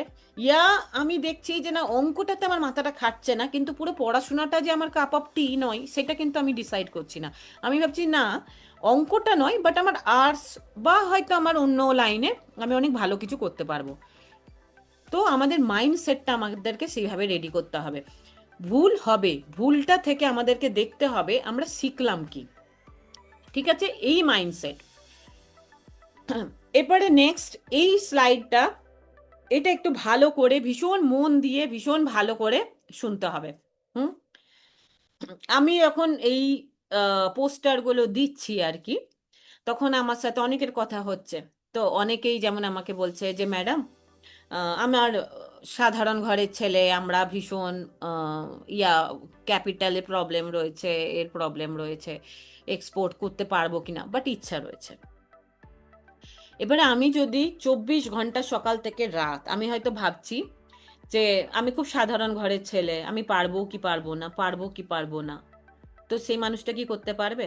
আজকে সবাই আমরা সবাই এখানে পড়াশোনা যে টাইমটা আছে ওইটা পেরিয়ে চলে এসেছে। তো সবাই একবার সবাইকে আমি বলবো, একবার মনে করো কোনো হয়তো একটা এক্সাম দিতে যাওয়ার সময় বারবার মনে হচ্ছে যে এইবার আমার না রেজাল্টটা ভালো হবে না, এইবার আমি ভালো করে পড়াশোনা করিনি, এইবার আমার মনে হচ্ছে ভালো হবে না, এই ম্যাডামটা প্রচন্ড ডিফিকাল্ট কোয়েশ্চেন করে, হ্যাঁ এইবার এই ম্যাডামটা গেল, শেষ করে দিল, মানে এইবার আর কোনো মানে হোপই নেই। যত আমরা এটা ভাববো সেই রেজাল্টটা কিন্তু অতটাই খারাপ হয়। ওই জন্য আমাদের কথাতে কি আছে, যেখানে বাঘের ভয় সেখানে সন্ধে হয়। ভয়টা পেলেই হবে না, প্রথমে আমাদেরকে ভাবতে হবে সাধারণ সবাই। আজকে যে নারায়ণ মূর্তিও একটা সাধারণ লোক ছিল, যখন জন্মেছিল 5-এ পড়ছিল, 6-এ পড়ছিল, 10-এ পড়ছিল, 12-এ পড়ছিল, সাধারণ ছিল।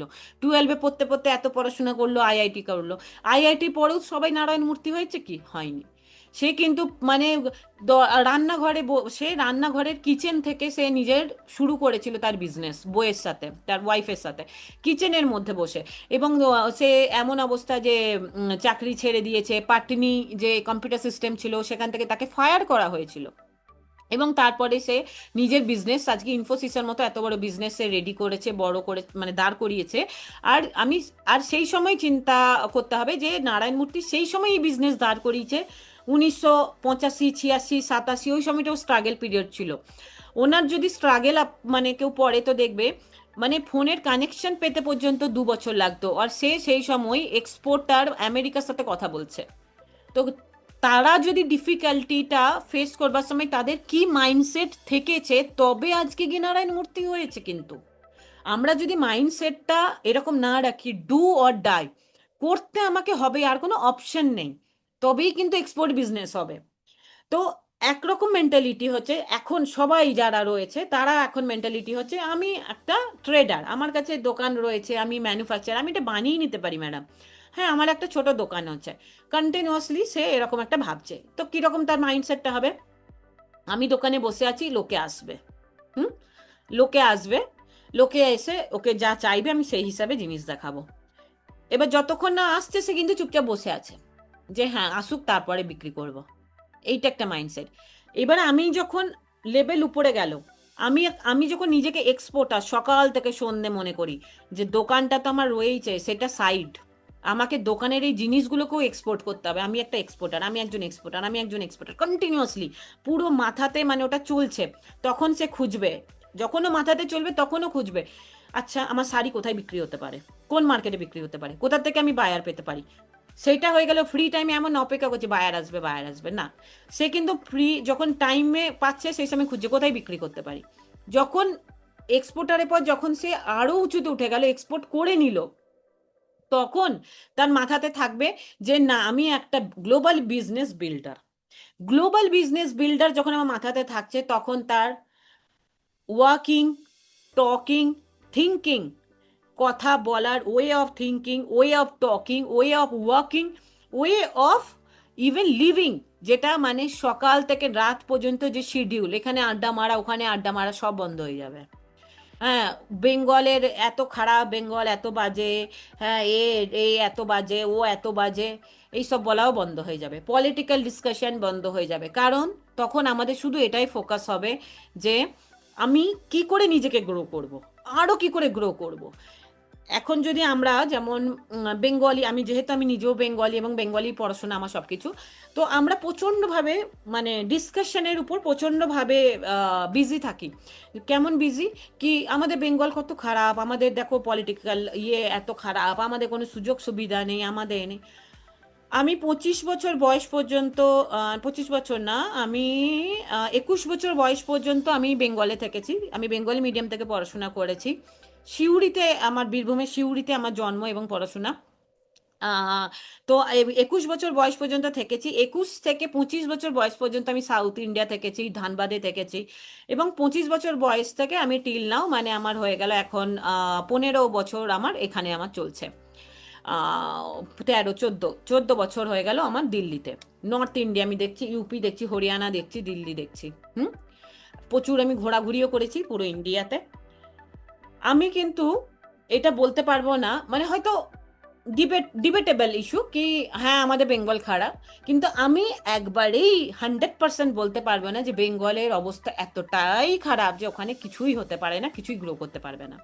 আমি গুজরাটেও থেকেছি, আজকে আমি এক্সপোর্ট বিজনেসের কথা বলছি তো আমি ওই জন্য গুজরাটের নাম তুলছি এখানে।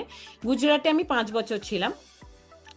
তো গুজরাটে আহ, ওখানে কিন্তু লোকজনেদের, যদি আমি সুরাতে কথা বলি, আমি সুরাতে ছিলাম, প্রত্যেকটা দোকানে না যে নাম লেখা আছে, যে নাম রেখেছে দোকানের নামগুলো, তার মধ্যে 80% নামে স্পেলিং ভুল।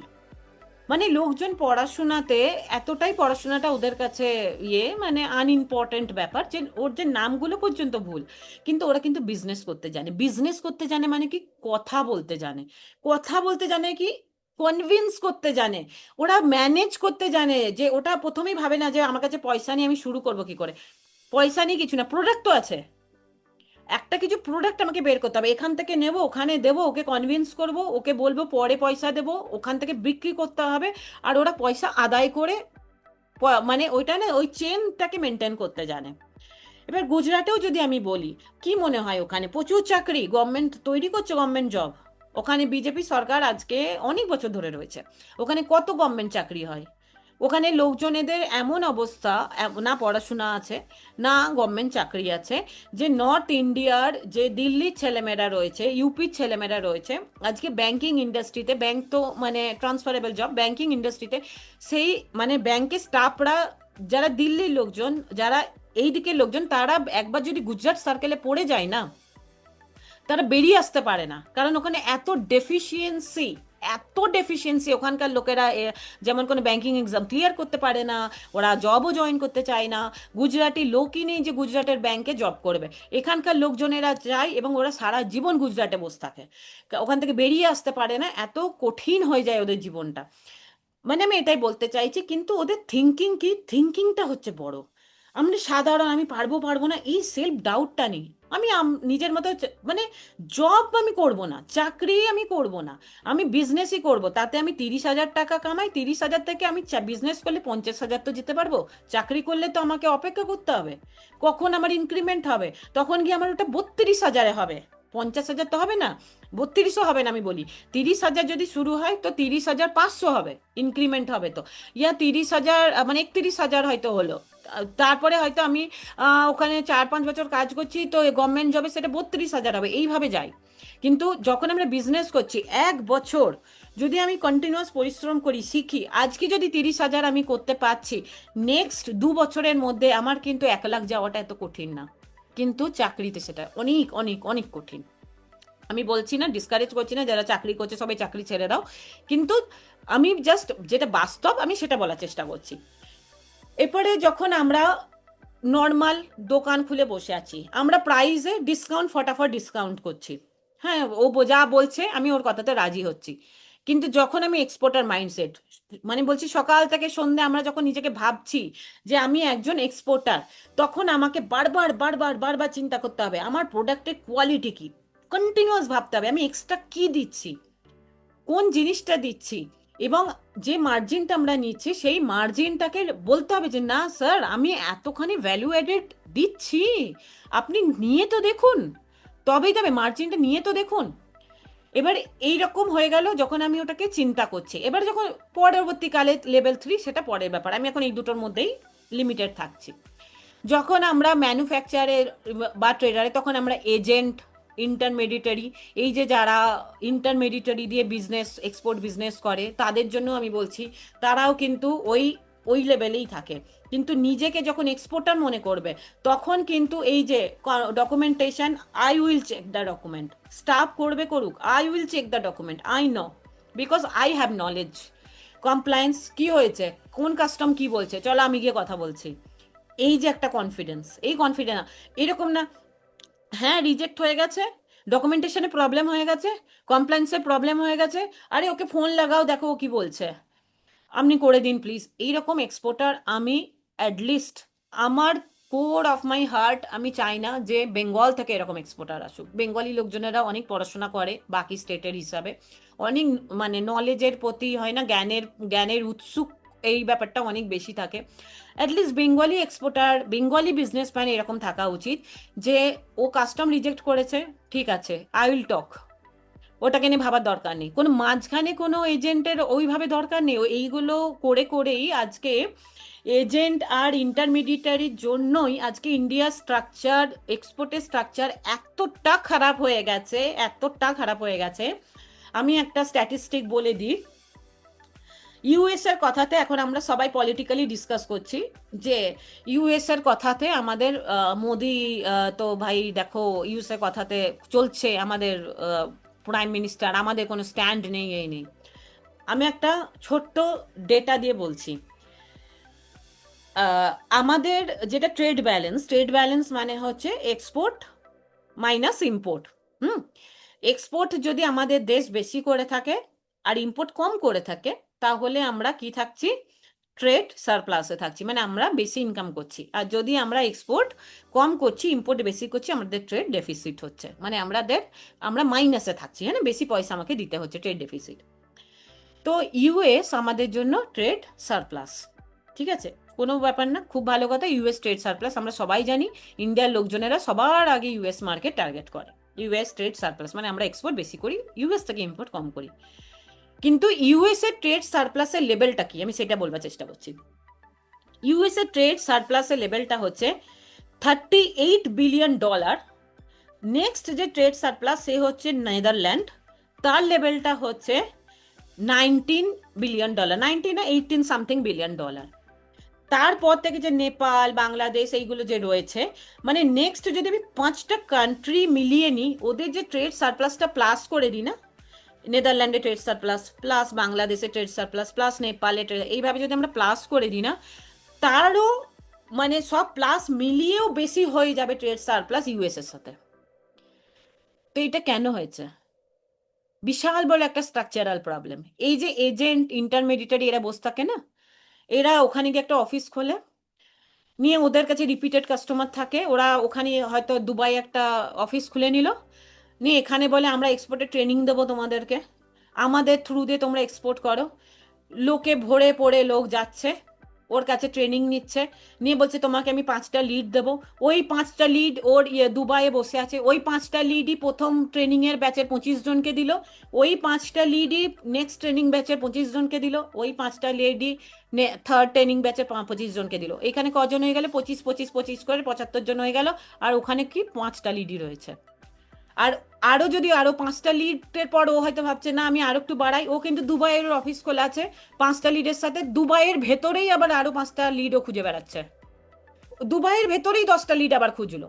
বাকি যে কান্ট্রিগুলো রয়েছে ওগুলো কিন্তু খালি পড়ে আছে। তার মানে কি এক্সপোর্টারের না আইডিয়া আছে যে আমি আমার যে প্রোডাক্ট সেটা হয়তো আমি ধরছি নেদারল্যান্ডে যাচ্ছে, তো নেদারল্যান্ড ইয়া আয়ারল্যান্ডে যাচ্ছে, আয়ারল্যান্ড আমি ধরি, নেদারল্যান্ডে জাংশন ওটাকে ছাড়ছি, আয়ারল্যান্ডে যাচ্ছে।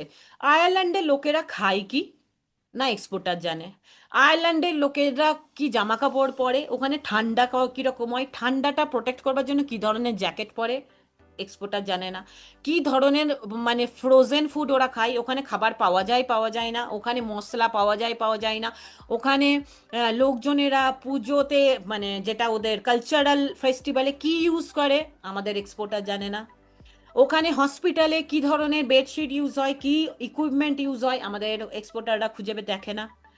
তো কোনো কিছু মানে ওর কালচারাল জিনিস থেকে শুরু করে খাওয়া দাওয়া কাপড় এক্সপোর্টাররা কিচ্ছু দেখে না, শুধু দেখে ও এজেন্ট বলে দিয়েছে, ওই ভাইয়া বলে দিয়েছে, ওই স্যার বলে দিয়েছে আমাকে লিড দেবে, আমাকে জিনিসটা শুধু করে দিয়ে দিতে হবে। এইভাবে এক্সপোর্ট বিজনেস করে কোনো লাভ নেই, কারণ এটা কান্ট্রির জন্য ভীষণ পরিমাণে একটা, মানে কান্ট্রির জন্য এটা ভালো না। কারণ ইন্ডিয়ার যে প্রবলেমটা শুরু হয়েছে তার সব থেকে বড় রিজন হচ্ছে আজকে গুজরাট আর মহারাষ্ট্র, দুটো যে স্টেট রয়েছে ওখান থেকে এক্সট্রিম এক্সপোর্ট হচ্ছে। হুম। কিন্তু এক্সপোর্টটা এত কনসেন্ট্রেটেড যে ও ও চাচার কাছে চলে গেল, ওই কাকার কাছে চলে গেল, ওই মসাজির কাছে চলে গেল, এ চলে গেল, যাচ্ছে একটাই লিডের কাছে সব। পুরো ফ্যামিলি একটা লিডের কাছেই যাচ্ছে, একটাই কান্ট্রিতে ডিল করছে, নিয়ে পরে ওখানে একটা সিস্টার কনসার্ন খুলে দিচ্ছে, বলছে আমাদের এখানে একটা, এইসব এইসব ঘাপলাবাজি পুরোপুরি। এইভাবে কিন্তু কোনোদিনই একটা সাস্টেনেবল এক্সপোর্ট হয় না।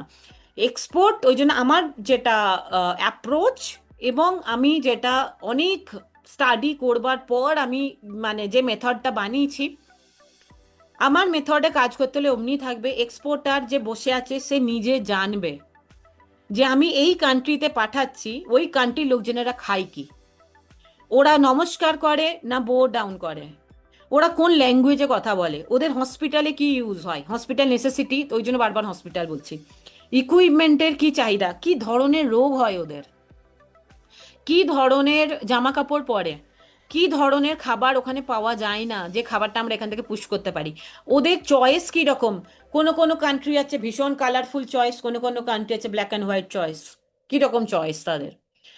এইগুলো যেন আমার সাথে যে যুক্ত হবে সেই এক্সপোর্টার নিজে শিখবে, আমি তাকে সেই জিনিসটা শেখাবো এবং তাকে আমি বলে দেবো কিভাবে শিখতে হবে। তো এই যে ব্যাপারটা হচ্ছে যে যখন, ওই জন্য আমার সাথে যখন থাকছে কেউ যুক্ত হচ্ছে, তাকে কিন্তু সকাল থেকে সন্ধে ভাবতে হবে আমি একজন independent exporter, I can do from my side, I can do everything from my side. শুধু আমাদের কাছ থেকে হেল্প কি হবে, গাইডেন্স। গাইডেন্স আমি না এখানে কোনো ওভার কমিটমেন্ট করব যে আমি এখানে লিড দিয়ে দেবো, আমি করবোই না, আমার এথিক্যাল ভ্যালুতেই এটা এগেনস্ট যায় যে আমি লিড দিয়ে দেবো, তুমি ওখানে পাঠিয়ে দাও, এটা পুরো দেশের জন্য ক্ষতি।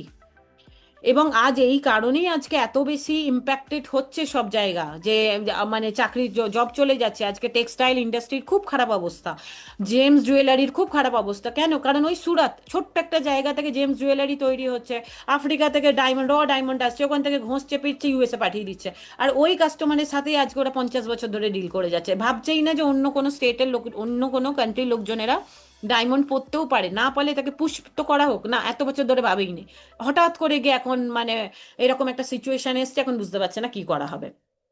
তো ওই জন্য আমার এটা পুরোপুরি এথিক্যালিও আমি বলবো না এটা ঠিক, হ্যাঁ লিডের হয়তো সাপোর্ট সেইটা হয়তো দেওয়া হবে, কিন্তু তার আগে নিজ নিজের স্টাডি পুরোপুরি কমপ্লিট হওয়া উচিত।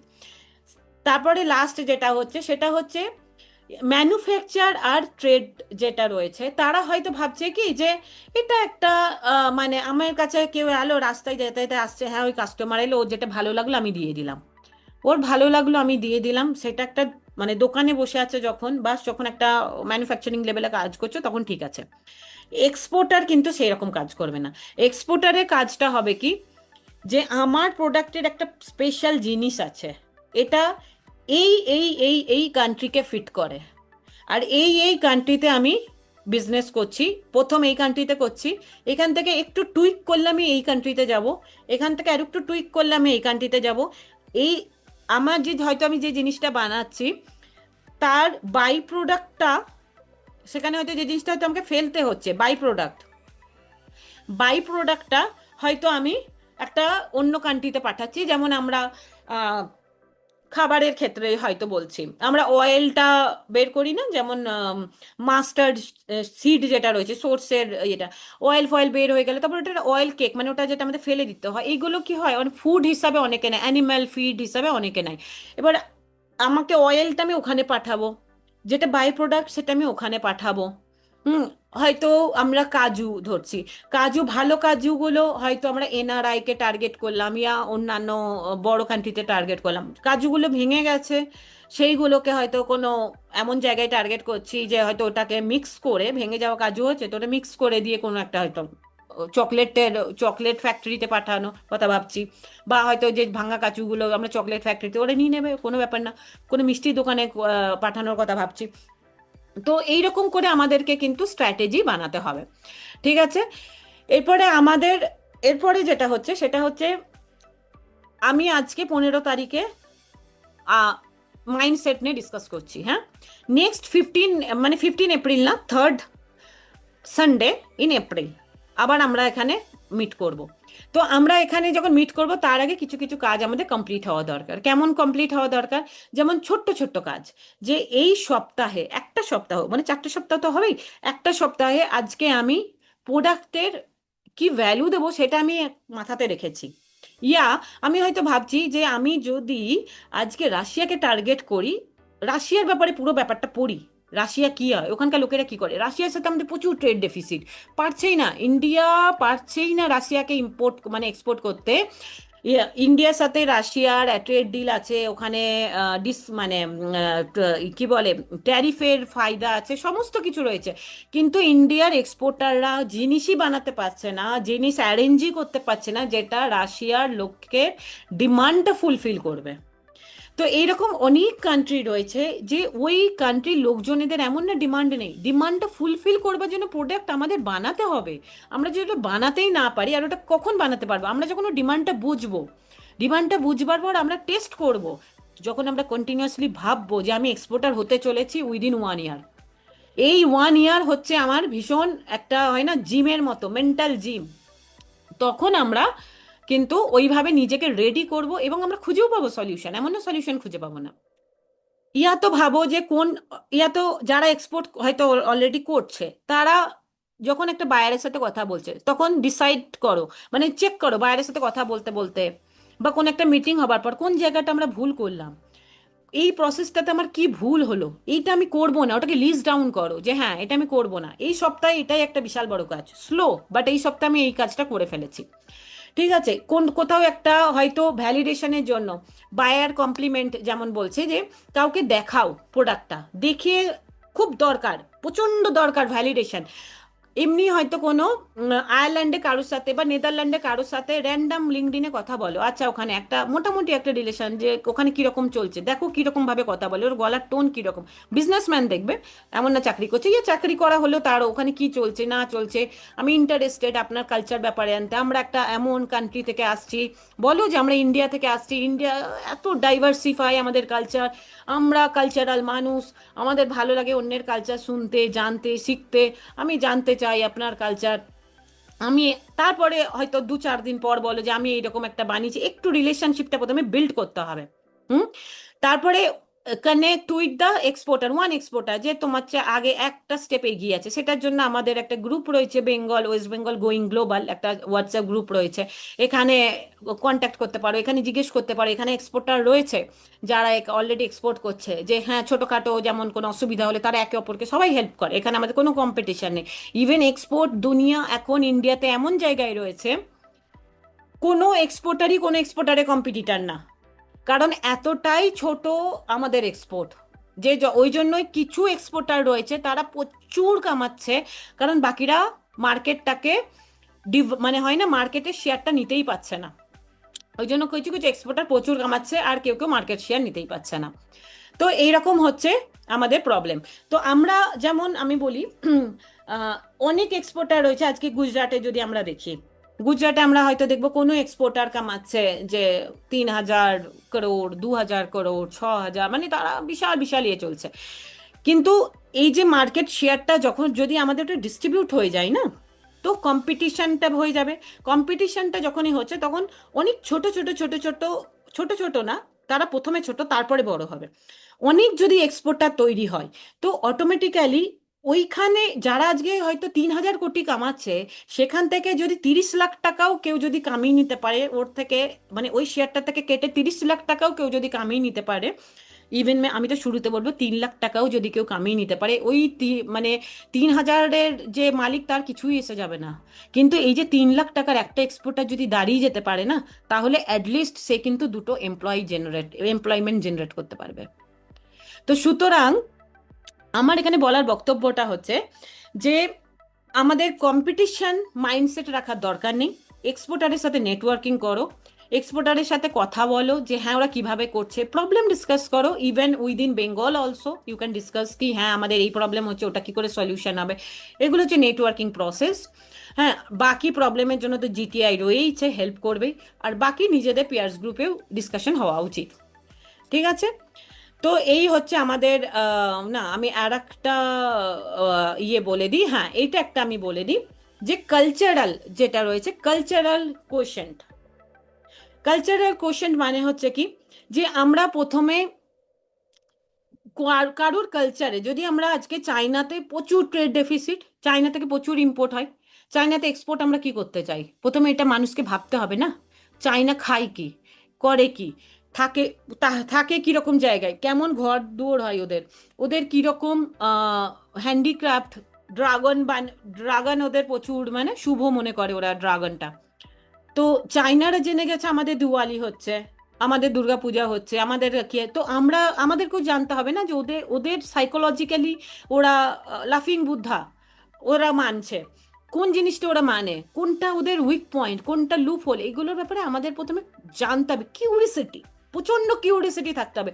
এবং এই জন্য আমি ভীষণ হোপফুল, আমাদের বেঙ্গলিদের মধ্যে কিউরিসিটি রয়েছে, কিন্তু ওদের ওরা কিউরিসিটির যে অ্যাটিটিউডটা রয়েছে না, ওটা এই জায়গাতে লাগাচ্ছে না।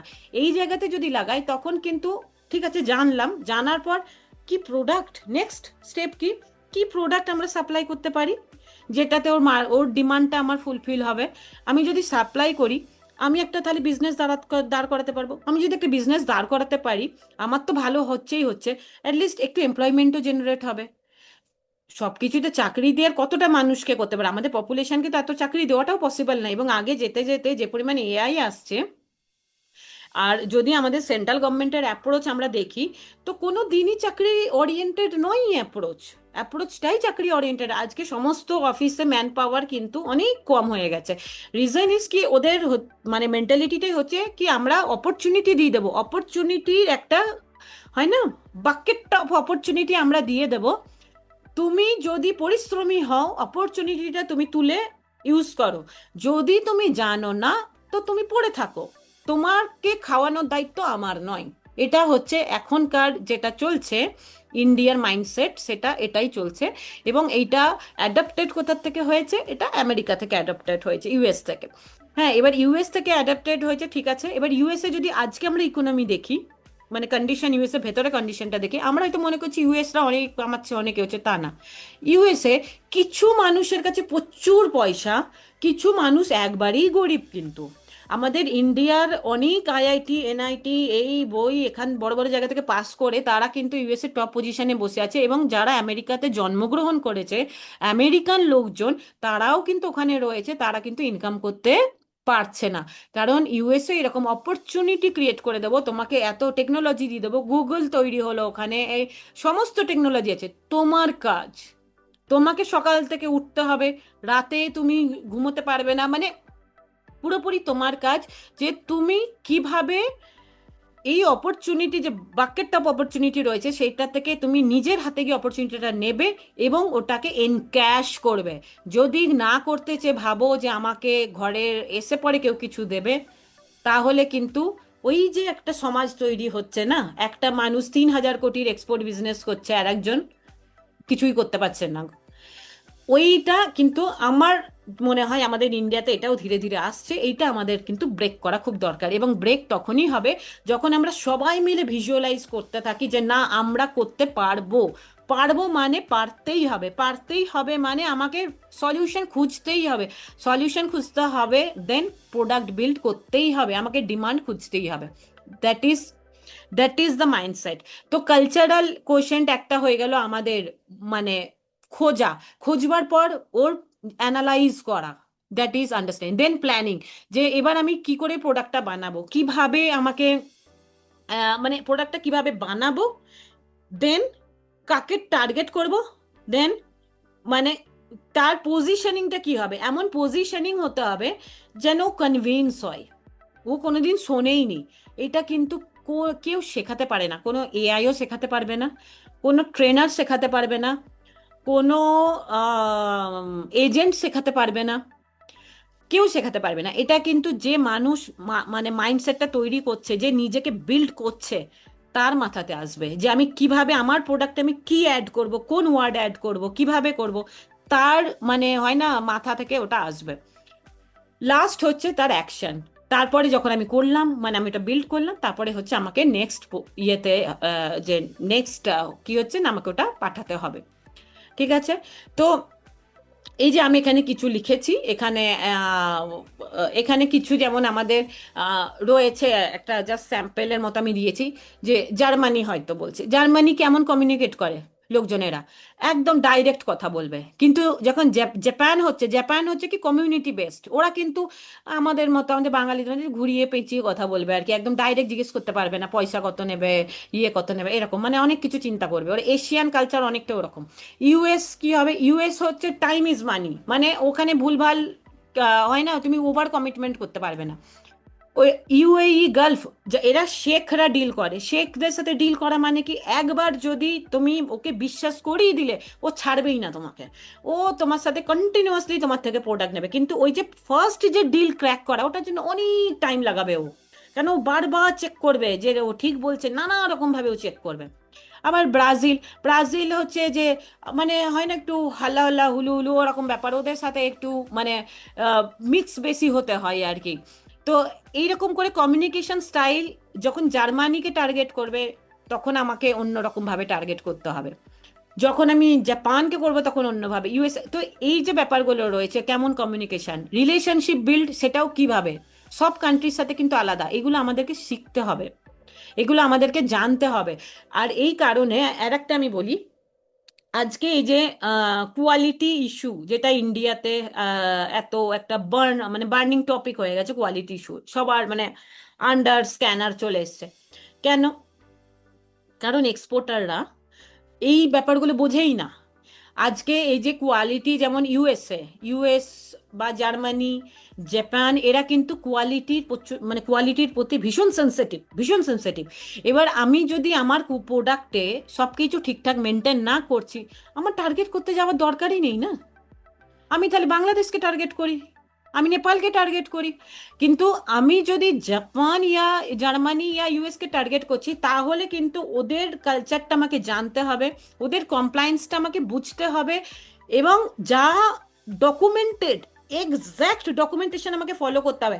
তাতে আমার যদি এমন না, আমার ইন্সপেক্টর এলো এখানে, যে আমার কোয়ালিটির ইন্সপেক্টর এলো, তাকে আমি পয়সা খাইয়ে দিলাম আর বললাম তুমি ওকে করে দাও, সে সার্টিফিকেট ইস্যু করে দিল, ঠিক আছে, সার্টিফিকেট ইস্যু হয়ে গেল, আমার প্রোডাক্ট এখান থেকে চলে গেল, ইন্ডিয়া থেকে চলে গেল, চলে গিয়ে যখন বায়ার কান্ট্রিতে পৌঁছাচ্ছে, ভাই ওরাও তো চেক করবে, ওদের তো পুরোপুরি স্ক্যানারের নিচে দিয়ে যায়, ওরা তো উপর থেকেই সব দেখতে পায় কি আছে, ওদের আরো হাই টেকনোলজি, ওরাও তো চেক করবে। আমরা এত বোকা কেমন করে হই যে আমরা চেক করি না?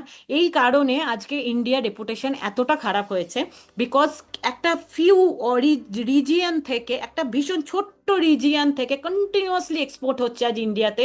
লাস্ট মানে 1970 মানে 80 থেকে মোটামুটি আমি যদি ধরি, অনেক বেশি এক্সপোর্ট হচ্ছে। 70-72-এ যখন টি বেঙ্গল থেকে এক্সপোর্ট হয়েছে, তার তো কোয়ালিটি আজও মানে লোকে মানে, তার রেপুটেশন আজও খারাপ হয়নি। কিন্তু যেমন আম, আলফাংজো আম, কন্টেনার পর কন্টেনার, টনের পর টন রিজেক্ট হয়ে গেছে। হ্যাঁ, কারণ কি? কারণ ওখানে হয়তো পেস্টিসাইড বেশি পাচ্ছে। হ্যাঁ, যেটা আমরা আহ, লাল লাল মির্চ পাউডার যেটা ইউজ করি, ওখানে ও ইয়ে পাচ্ছে, ওখানে কেমিক্যাল পাচ্ছে। তো আমরা যখন ইন্সপেক্টরকে দিয়ে পয়সা খাইয়ে আমরা এরকম কাজ করবোই কেন? যে আমি এখান থেকে পাঠিয়ে দিলাম, ওখান থেকে রিজেক্ট হয়ে চলে এলো, এইটা মানে রাইট সলিউশন? নাকি আমার যেটা বক্তব্য, তোমার এখানে যদি রিজেক্ট হচ্ছে, তুমি ইন্সপেক্টরকে বলো এটা অ্যাজ পার দেয়ার গাইডলাইন, আমার বায়ার বলেছে এই এই গাইডলাইনগুলো আছে, অ্যাজ পার দেয়ার গাইডলাইন। যদি কম থাকে স্যার আমাকে বলুন, I will rectify here only. আমি এখানেই সমস্ত কিছু ঠিক করে রাইট প্রোডাক্ট আমি পাঠাবো, যেন ওখানে গিয়ে রিজেক্ট না হয়। আর যদি ওখানে রিজেক্ট হয়, then you should have that capability to raise the issue to the even ministry level, or এখানে যে আরবিটেজ বা যে ডিসপিউট লেভেল আছে, ওখানে সব কিছু আছে। কিন্তু মানুষ যখন নিজের এন্ড থেকে প্রবলেম, আমাদের দেশে তো এটাই প্রবলেম, আমাদের দেশে কোয়ালিটি খারাপ, আমরা নিজেরাই প্রুভ করতে পারি না যে কোয়ালিটি ভালো। তো এই যে কনসেন্ট্রেটেড ব্যাপারগুলো যেগুলো হয়েছে, এই ব্যারিয়ারটাই আমাদেরকে ভাঙতে হবে। ওই জন্য আমাদের ওয়েস্ট বেঙ্গল গোয়িং গ্লোবাল যেটা ইনিশিয়েটিভটা স্টার্ট হচ্ছে, এটা এই কারণেই, কারণ আমি বেঙ্গল থেকে আমি এটাই শেখানোর চেষ্টা করছি যে না, একটা ছোট্ট লিমিটেড রিজিয়ন না, এই রিজিয়ন থেকে আমরা শুরু করব, এবং আমরা with knowledge, with clarity, with strategic plan and AI support, আর আমাদের জিটিআই সাপোর্টের সাথে সাথে আমরা একদম অনেস্ট বিজনেসে নামবো, যেটা আমরা আগে 30-40 বছর আমাদের নেক্সট জেনারেশনকেও যেন দিতে পারি বিজনেস, আর সেটা যেন আমাদের ইন্ডিয়া রেপুটেশনকে খারাপ না করে। ঠিক আছে? তো এই, এবার এইগুলো হচ্ছে, এইরকম মাইন্ডসেট আমাদেরকে তৈরি করতে হবে। তো আজকে এতটাই আমি রাখছি, এরপরে যেটা মেথড, এইগুলো আমি পরে মেথডগুলো ডিসকাস করব। আমার যেটা টাস্ক, নেক্সট দিন নেক্সট মাস আসার আগে, এই যে দুটো কোশ্চেন রয়েছে, ফার্স্ট দুটো কোশ্চেন, এই যে এপ্রিলে জয়েন করার আগে মাথাতে রাখতে হবে, এইটা আমি করেছি কি করিনি, আমি কিন্তু জিজ্ঞেস করব। সেটা হচ্ছে যে আমি মানে কোন লিমিটিং বিলিভ, যেমন এখনই আমরা দেখলাম কেউ লিখছে ক্যাপিটাল, কেউ লিখছে ব্যাংক, কেউ লিখছে কাস্টম, কেউ লিখছে আরো কি কি ছিল যেন প্রবলেমগুলো, আরো অনেক কিছু লিখছিল লোকজন। তো যাই হোক, হ্যাঁ এই যে এক মিনিট, হ্যাঁ এই যে এইগুলো যে ল্যাঙ্গুয়েজ, লিগ্যাল পেপার, প্রথমেই এই যে লিমিটিং বিলিফ যেগুলো রয়েছে না, ওইগুলো একটা পেপার পেন্সিলে আজকেই লিখতে হবে, যে আমি কোনটা মনে করি এটা আমার প্রবলেম। এবং এই 1 মাস কন্টিনিউয়াসলি আমাদেরকে নিজেকে বিলিভ করাতে হবে যে না, এটা প্রবলেম না। যেমন সাপোজ আমি ধৃতি, আমি বিলিভ করছি যে আমার প্রোডাক্ট ঠিক নেই, আমি কারোর সামনে গিয়ে বলতে পারবো না আমার প্রোডাক্ট ঠিক আছে, মানে আমার প্রোডাক্টটা নাও, বলবো আমার প্রোডাক্টটা নাও, তখন আমি একটা কিরকম জায়গায় চলে যাব, যে স্যার দয়া করে আমার প্রোডাক্টটা নিন। আর আমার মনে মনে বলে হে ভগবান, আমার প্রোডাক্ট এত ভালো ছিল না, তবুও নিল তো, তবুও নিল এই অনেক, এরকম একটা বিলিফ সিস্টেমে আমরা চলে যাব। আমি এই বিলিফগুলোকে হাঁটাতে বলছি। আমাদেরকে প্রথমে ভাবতে হবে যে আমি ধৃতি, আমার কাছে আমি এমন একটা প্রোডাক্ট বিল্ড করব যেটা এই কান্ট্রির এই ধরনের লোকজনকে, বা এই রিজিয়ন, যেমন গালফ কান্ট্রির একটা মোটামুটি একটা সিমিলারিটি, ইন্ডিয়াতে মোটামুটি একটা, হয়তো ইন্ডিয়া, নেপাল, বাংলাদেশ, শ্রীলঙ্কা মোটামুটি একটা সিমিলারিটি আছে, কিন্তু আমাদের পাকিস্তান, মানে খাওয়া দাওয়া, পোশাক পরিচ্ছদ, আমাদের জিও ক্লাইমেট একরকম, খাওয়া দাওয়া একরকম, যে না আমি এরকম একটা প্রোডাক্ট করছি, এখানে আমি 5-6টা দেশের ডিমান্ডকে ও করতে পারবে, এই বিলিভ সিস্টেম নিজেকে রোজ বলা। এটা আমি সিরিয়াসলি আজকে যারা জয়েন করেছে আমি তাদেরকে রিকোয়েস্ট করছি যে সিরিয়াসলি রোজ সকালতে উঠে রাত পর্যন্ত এটাকে বিলিভ করানো, যে আমার কোনো প্রবলেম সামনে নেই, কোনো প্রবলেম নেই, পৃথিবীতে কোনো দেশ উইদাউট প্রবলেম চলছে না, ইন্ডিয়াতে কোনো স্টেট উইদাউট প্রবলেম চলছে না। আমরা আমাদের স্টেট লেভেলে বা দেশের লেভেলে কন্টিনিউয়াস যদি প্রবলেম দেখি, তাহলে আমরা অপরচুনিটিগুলো দেখবার টাইমই তো পাবো না। আমাদের অপরচুনিটিগুলো দেখতে হবে, প্রবলেমগুলো তো রয়েছে, কোন দেশ আছে আজকে প্রবলেম নেই? আমরা আমেরিকাকে ভালো বলছি, আমেরিকার হেলথ কেয়ার, আমেরিকার হাউস মানে হোম, ওখানকার আমেরিকার লোকজন কিনতে পারছে না, ওখানকার আমেরিকার লোকজন সে হেলথ কেয়ারে ট্রিটমেন্ট করতে পারছে না। আজকে আমি কতজনকে দেখছি আমেরিকান লোকজন বলছে যে আমরা ট্রাম্পের কাছ থেকে শুধু অ্যাফোর্ডেবল হাউস আর অ্যাফোর্ডেবল হেলথ কেয়ার চেয়েছিলাম, উনি আমাদেরকে দিচ্ছেন ভেনেজুয়েলা, ইরান, কুবা, আমরা এগুলো চাইনি। আমেরিকাতে একটা মানুষ মরে যাওয়ার পর তাকে হসপিটাল থেকে ছাড়া হয় না, মানে রীতিমতো তার না, যে কিভাবে তার লাস্ট কার্যটা করবে তার উপরে বিশাল প্যাকেজ আছে, যে আপনার কোন প্যাকেজটা নেবেন বলুন, তার জন্য সেলসম্যান বসে থাকে, মানে মানুষ মরবার পরও তার শান্তি নেই। তো এইরকম কন্ডিশন, ওখানে ইন্স্যুরেন্স করা, এই করা ভীষণ, সবই ভীষণ কস্টলি, ওখানে হেলথ কেয়ার ভীষণ কস্টলি। তার মানে আমি বলতে চাইছি যে কোনো দেশে কিন্তু ফ্রি অফ প্রবলেমস না, কিন্তু আমরা নিজেকে তৈরি করতে পারি। আমরা ভাবতে পারি যে না, আমরা বাংলাদেশ মানে বেঙ্গল থেকে এমন বানাবো যাতে একটা এক্সপোর্টের কমিউনিটি আমরা তৈরি করতে পারি, with the help of me, আমি হেল্প করব, তার সাথে আমার জিটিআই এর পুরো টিম রয়েছে, তারা হেল্প করবে, টেকনোলজি নিয়ে আসছে, সবাই হেল্প করবে। কিন্তু আমাদের এই বিলিফ সিস্টেমটা করতে হবে যে না, বেঙ্গল গোয়িং গ্লোবাল। ঠিক আছে। আর নেক্সট আর একটা হচ্ছে যে এই যে মাথাতে এটা রাখলে হবে না যে আমি শুধুমাত্র একটা সাধারণ ঘরের মানুষ, আমার তো একটা দোকান রয়েছে, পারবো কি পারবো না, এই না সেই না, এইগুলো মাথাতে রাখলে হবে না। সকাল থেকে সন্ধে বলতে হবে আমি একটা বিজনেস বিল্ডার, আমি একজন business builder, I am going global, I am going global, আমি একজন business builder, I have started my business, আমি বিজনেস শুরু করে দিয়েছি, I am doing my business, আমি বিজনেস করছি, now I am expanding. Every day you have to talk like this to yourself. তো আমার বক্তব্য হচ্ছে যে নেক্সট এপ্রিলে আমি স্টার্ট করব যেগুলো প্রসেস, সেইগুলো তো যে কোনো ট্রেনার বলে দেবে, ওয়েবসাইটে আছে, ওগুলো কোনো বড় প্রবলেম না। কিন্তু আমি ধীরে ধীরে 12টা মডিউলে স্টার্ট করবো, কিন্তু সবার আগে এই মাইন্ডসেটটা নিয়ে এপ্রিল থেকে স্টার্ট হবে। মাইন্ডসেটটা পুরোপুরি একদম হয় না ক্লিয়ার করে, একদম স্ট্রং মাইন্ডসেট নিয়ে, একটা এক্সপোর্টারের মাইন্ডসেট নিয়ে আসতে হবে সবাই। এক্সপোর্টারের মাইন্ডসেট নিয়ে, একজন বিজনেস বিল্ডারের মাইন্ডসেট নিয়ে জয়েন করবে, and then we will start learning কি কি করে আমরা প্রসেসগুলো একটার পর একটা স্টেপ আমরা কি করে এগোবো। টাইম লাগবে, আমি টাইম বলছি, টাইম মানে নেওয়া উচিত এক্সপোর্টারকে, যে ইন্ডিপেন্ডেন্ট এক্সপোর্টার হতে চাই তার টাইম নেওয়া উচিত। ওই রকম করে তাড়াহুড়ো করে কোনো লাভ নেই। আর এখন বাইরের যা কন্ডিশন, এখন নতুন মার্কেট কিচ্ছু শুরু হবে না। সুতরাং 2026 খুব ভালো সময়, নিজেকে রেডি কর, নিজে রেডি করবার একটা প্রস্তুতি নেবার একদম পারফেক্ট সময় 2026।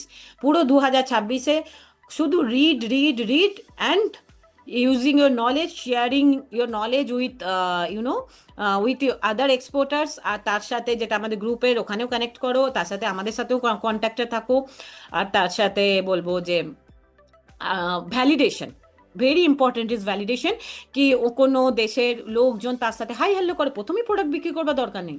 ওটা কিন্তু একদম মানে হয়তো আজকে আমি আমেরিকার কারোর সাথে কথা বলছি, ও বেশি টাইম দেবে না, ওর সাথে হয়তো মানে ও প্রচুর কথা বলবে না। কিন্তু যখন আমরা একটা শেখের সাথে কথা বলছি, ও ও কিন্তু অনেক টাইম নেবে, ধীরে ধীরে ধীরে ধীরে চেক করবে। জাপানের সাথে কথা বলছি, এশিয়ান লোকজনেরা খুব ধীরে ধীরে কাজ করে, ওরা কিন্তু কথা বলবে। তো ওদের সাথে একটা জাস্ট বিজনেস বিল্ড, সেটা লিঙ্কডইন হতে পারে, সেটা ফেসবুক হতে পারে, একটা মানে formal and official professional business build up করে বিজনেস থট প্রসেস শেয়ার করা ধীরে ধীরে, তখন তারপরে ধীরে ধীরে গিয়ে প্রোডাক্টের অ্যাপ্রোচ করা, যে আমার কাছে রয়েছে, যদি আপনার কাছে কোনো কিছু থাকে, লিডস থাকে, তো আপনাদেরকে জানাবেন। ঠিক আছে। তো আজকের মতো এইটুকুই আমি রাখছি, বাকি আচ্ছা আমি একটুখানি দেখে নিই কে কি লিখেছে এনি অপর, না সরি, ও ও আচ্ছা, কর্ণ সাঁতরা, আচ্ছা, না ঠিক আছে, এটা জয়েন না মানে যদি হয়ে গেছে তো ঠিক আছে। আমরা খানিকটা তো আমরা ইউটিউবে দেব, আহ, ইউটিউবে আপলোড করব হয়তো, কিন্তু হয়তো পুরোটা তো আপলোড হবে না, কিন্তু খানিকটা হয়তো আমরা ইউটিউবে আপলোড করব। বাকি যদি সেরকম মানে অসুবিধা হয়, কিছু ইয়ে হয়, আহ, বাকি এই যে কর্ণ সাঁতরা যে আছে, এটা কি টাইমটা কি আমরা তাড়াতাড়ি রেখেছি, 9টার সময় রেখেছি? এটা যদি একটু বলো তাহলে আমরা নেক্সট টাইম একটু লেটেই রাখবো, কি মনে হয়? কারণ আমাদের অনেকে ফর্ম ফিল আপ অনেক বেশি লোক করেছিল, এবার সেই হিসাবে জয়েন করেনি, তো যারা জয়েন করেছে তাদেরকে জিজ্ঞেস করি যে টাইমটা কি তাড়াতাড়ি হয়ে গেছে, তাহলে এপ্রিলে কি আমরা মানে 10টা 11টাতে রাখবো নাকি? রিপ্লাই করো। খুব সন্ধ্যাবেলা ভালো হলে হবে ভালো ম্যাডাম। হবে। কটার সময়? সন্ধ্যা উম, 8টা। 10টার সময় খুব ভালো হয়।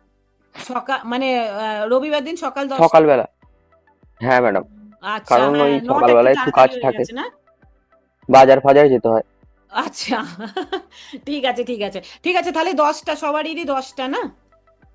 হ্যাঁ, হ্যাঁ ঠিক আছে, আমি তাহলে 10টা 10টা 10:30 এই টাইমটাই রাখবো, তাহলে মোটামুটি একটা ঠিক আছে।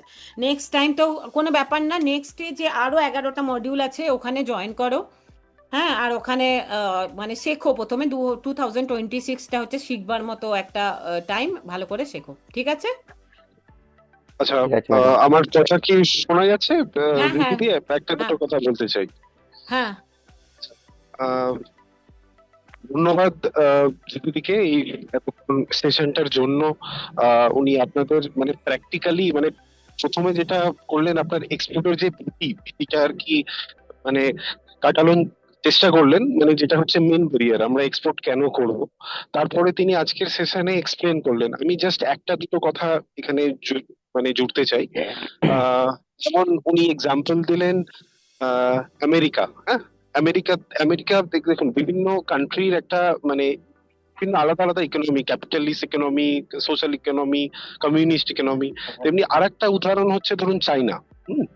চাইনাতে কি করেছে, চাইনা যা ডেভেলপ হয়েছে মোস্টলি লাস্ট 20-25 বছরে হয়েছে। ওরা কিন্তু ওদেরকে যখন ট্যারিফ ইনক্রিজ করা হয়েছে, ওরা কিন্তু ইউএস কে চেস করেছে। ওরা কি করেছে, ওরা এসএমই সেক্টর, এই ধরুন আমরা আজকে যারা জয়েন করেছি অথবা যারা রেজিস্ট্রেশন করেছি, সব ছোট ছোট কোম্পানি, এই সেক্টরটাকে ডেভেলপ করেছে, যেটা আমাদের অত্যন্ত করা দরকার। কারণ আমাদের দেশের মানে ব্যালেন্স অফ ট্রেড কিন্তু মানে চিরকাল নেগেটিভ, এখনো নেগেটিভ আছে। ব্যালেন্স অফ ট্রেড মানে হচ্ছে আপনি মানে আমাদের দেশ কতটা এক্সপোর্ট করলো মাইনাস আমাদের দেশ কতটা ইম্পোর্ট করলো, সেটা হচ্ছে ব্যালেন্স অফ ট্রেড। তো আমরা এই মিশনে এগিয়ে যাচ্ছি যাতে আরো বেশি এক্সপোর্টার তৈরি হয় আর সবাই যাতে এক্সপোর্ট করে। অনেক আমরা যদি ইতিহাস দেখি, আমাদের একটা ওয়েস্ট বেঙ্গলের একটা ইতিহাস আছে, এখান থেকে কিন্তু অনেক বেশি এক্সপোর্ট আগে হতো, যেটা আস্তে আস্তে অনেক কারণে আর কি মানে কমে গেছে। তো এবার নেক্সট আমাদের জিটিআই গ্লোবাল ট্রেড ইনস্টিটিউট এই ইনিশিয়েটিভটার মানে ইউএসপি কোথায় আমরা করতে চাইছি। তো ম্যাডাম যেটা বললেন যে আমাদের দেশের এক্সপোর্টটাকে প্রমোট করার জন্য সরকারি যেসব ইনস্টিটিউশনস গুলো আছে, আপনাদের এক এক করে আমরা এক্সপ্লেন করব। যেমন ধরুন স্টার্ট করি যদি DGFT, director general of foreign trade, এছাড়া বিভিন্ন চেম্বার অফ কমার্সেস আছে, তারপরে ধরুন সিও আছে, Indian institute of foreign trade আছে, বিভিন্ন কমোডিটির এক্সপোর্ট প্রমোশন কাউন্সিলস আছে, যেমন আপনার ইইপিসি মানে engineering export promotion council, APEDA যেটা হচ্ছে agriculture export promotion council, MPEDA marine product export promotion council. এবার যখন কোনো নতুন এন্টারপ্রেনার মানে যখন এইগুলো যখন শোনে, অ্যাকচুয়ালি আমরা যেটা প্র্যাকটিক্যালি দেখেছি বিভিন্ন ইনস্টিটিউশন থেকেও কিন্তু এক্সপোর্টটাকে প্রমোট করে, কিন্তু সবাই একটা দিশেহারা হয়ে যায় যে এত কিছু একসঙ্গে চলে আসছে। হ্যাঁ, এর সাথে আরো অনেক সাবজেক্ট আসছে, কাস্টমস আসছে, শিপিং লাইন্স আসছে, ইন্টারন্যাশনাল মার্কেট, সেই দেশের আমি কালচার কিছু জানি না, ওদের যেগুলো ম্যাডাম বললেন। তো আমাদের গ্লোবাল ট্রেড ইনস্টিটিউটে আমরা যেটা করার চেষ্টা করছি যে আমাদের একটা ডিজিটাল টিমও আছে। তো আমরা এই সমস্ত যে ব্যারিয়ার্স গুলো আছে, সেই ব্যারিয়ার্স গুলোকে আমরা একটা সিম্পল স্ট্রেট লাইন সলিউশনের মাধ্যমে ধরুন অ্যালাইন করে স্টেপ বাই স্টেপ মানে হ্যান্ড হোল্ড মানে করা হবে। ধরুন বিভিন্ন ইনস্টিটিউশন আমরা দেখেছি, সেটা গভর্নমেন্ট ইনস্টিটিউশনই হতে পারে, থিওরি মানে থিওরির ওপর বেশি ফোকাসড, যে তারা একটা সেশন করলো যে আপনারা এইভাবে এইভাবে কাজ করুন। কিন্তু আমরা একটু অন্যভাবে করতে চাইছি, আমরা শুধুমাত্র ট্রেন করব না, আমরা সবাইকে হেল্প করব। মানে ধরুন ফার্স্ট এক্সপোর্ট অথবা ফার্স্ট 2-3 এক্সপোর্ট আমরা হ্যান্ড হোল্ড করার চেষ্টা করব, যাতে মানে আপনারা প্রথমেই মানে এক্সপোর্ট করে কোনো অসুবিধার মধ্যে না পড়েন এবং তারপরে আপনারা যাতে সেলফ সাস্টেনেবল হতে পারেন। তো আই এম সরি যদি আমার স্পিচটা একটু লেন্দি হয়ে যায়। তো thank you to all, thank you to না না ঠিক আছে। Madam and all the joining. তো এই বলে আমার বক্তব্য শেষ করলাম।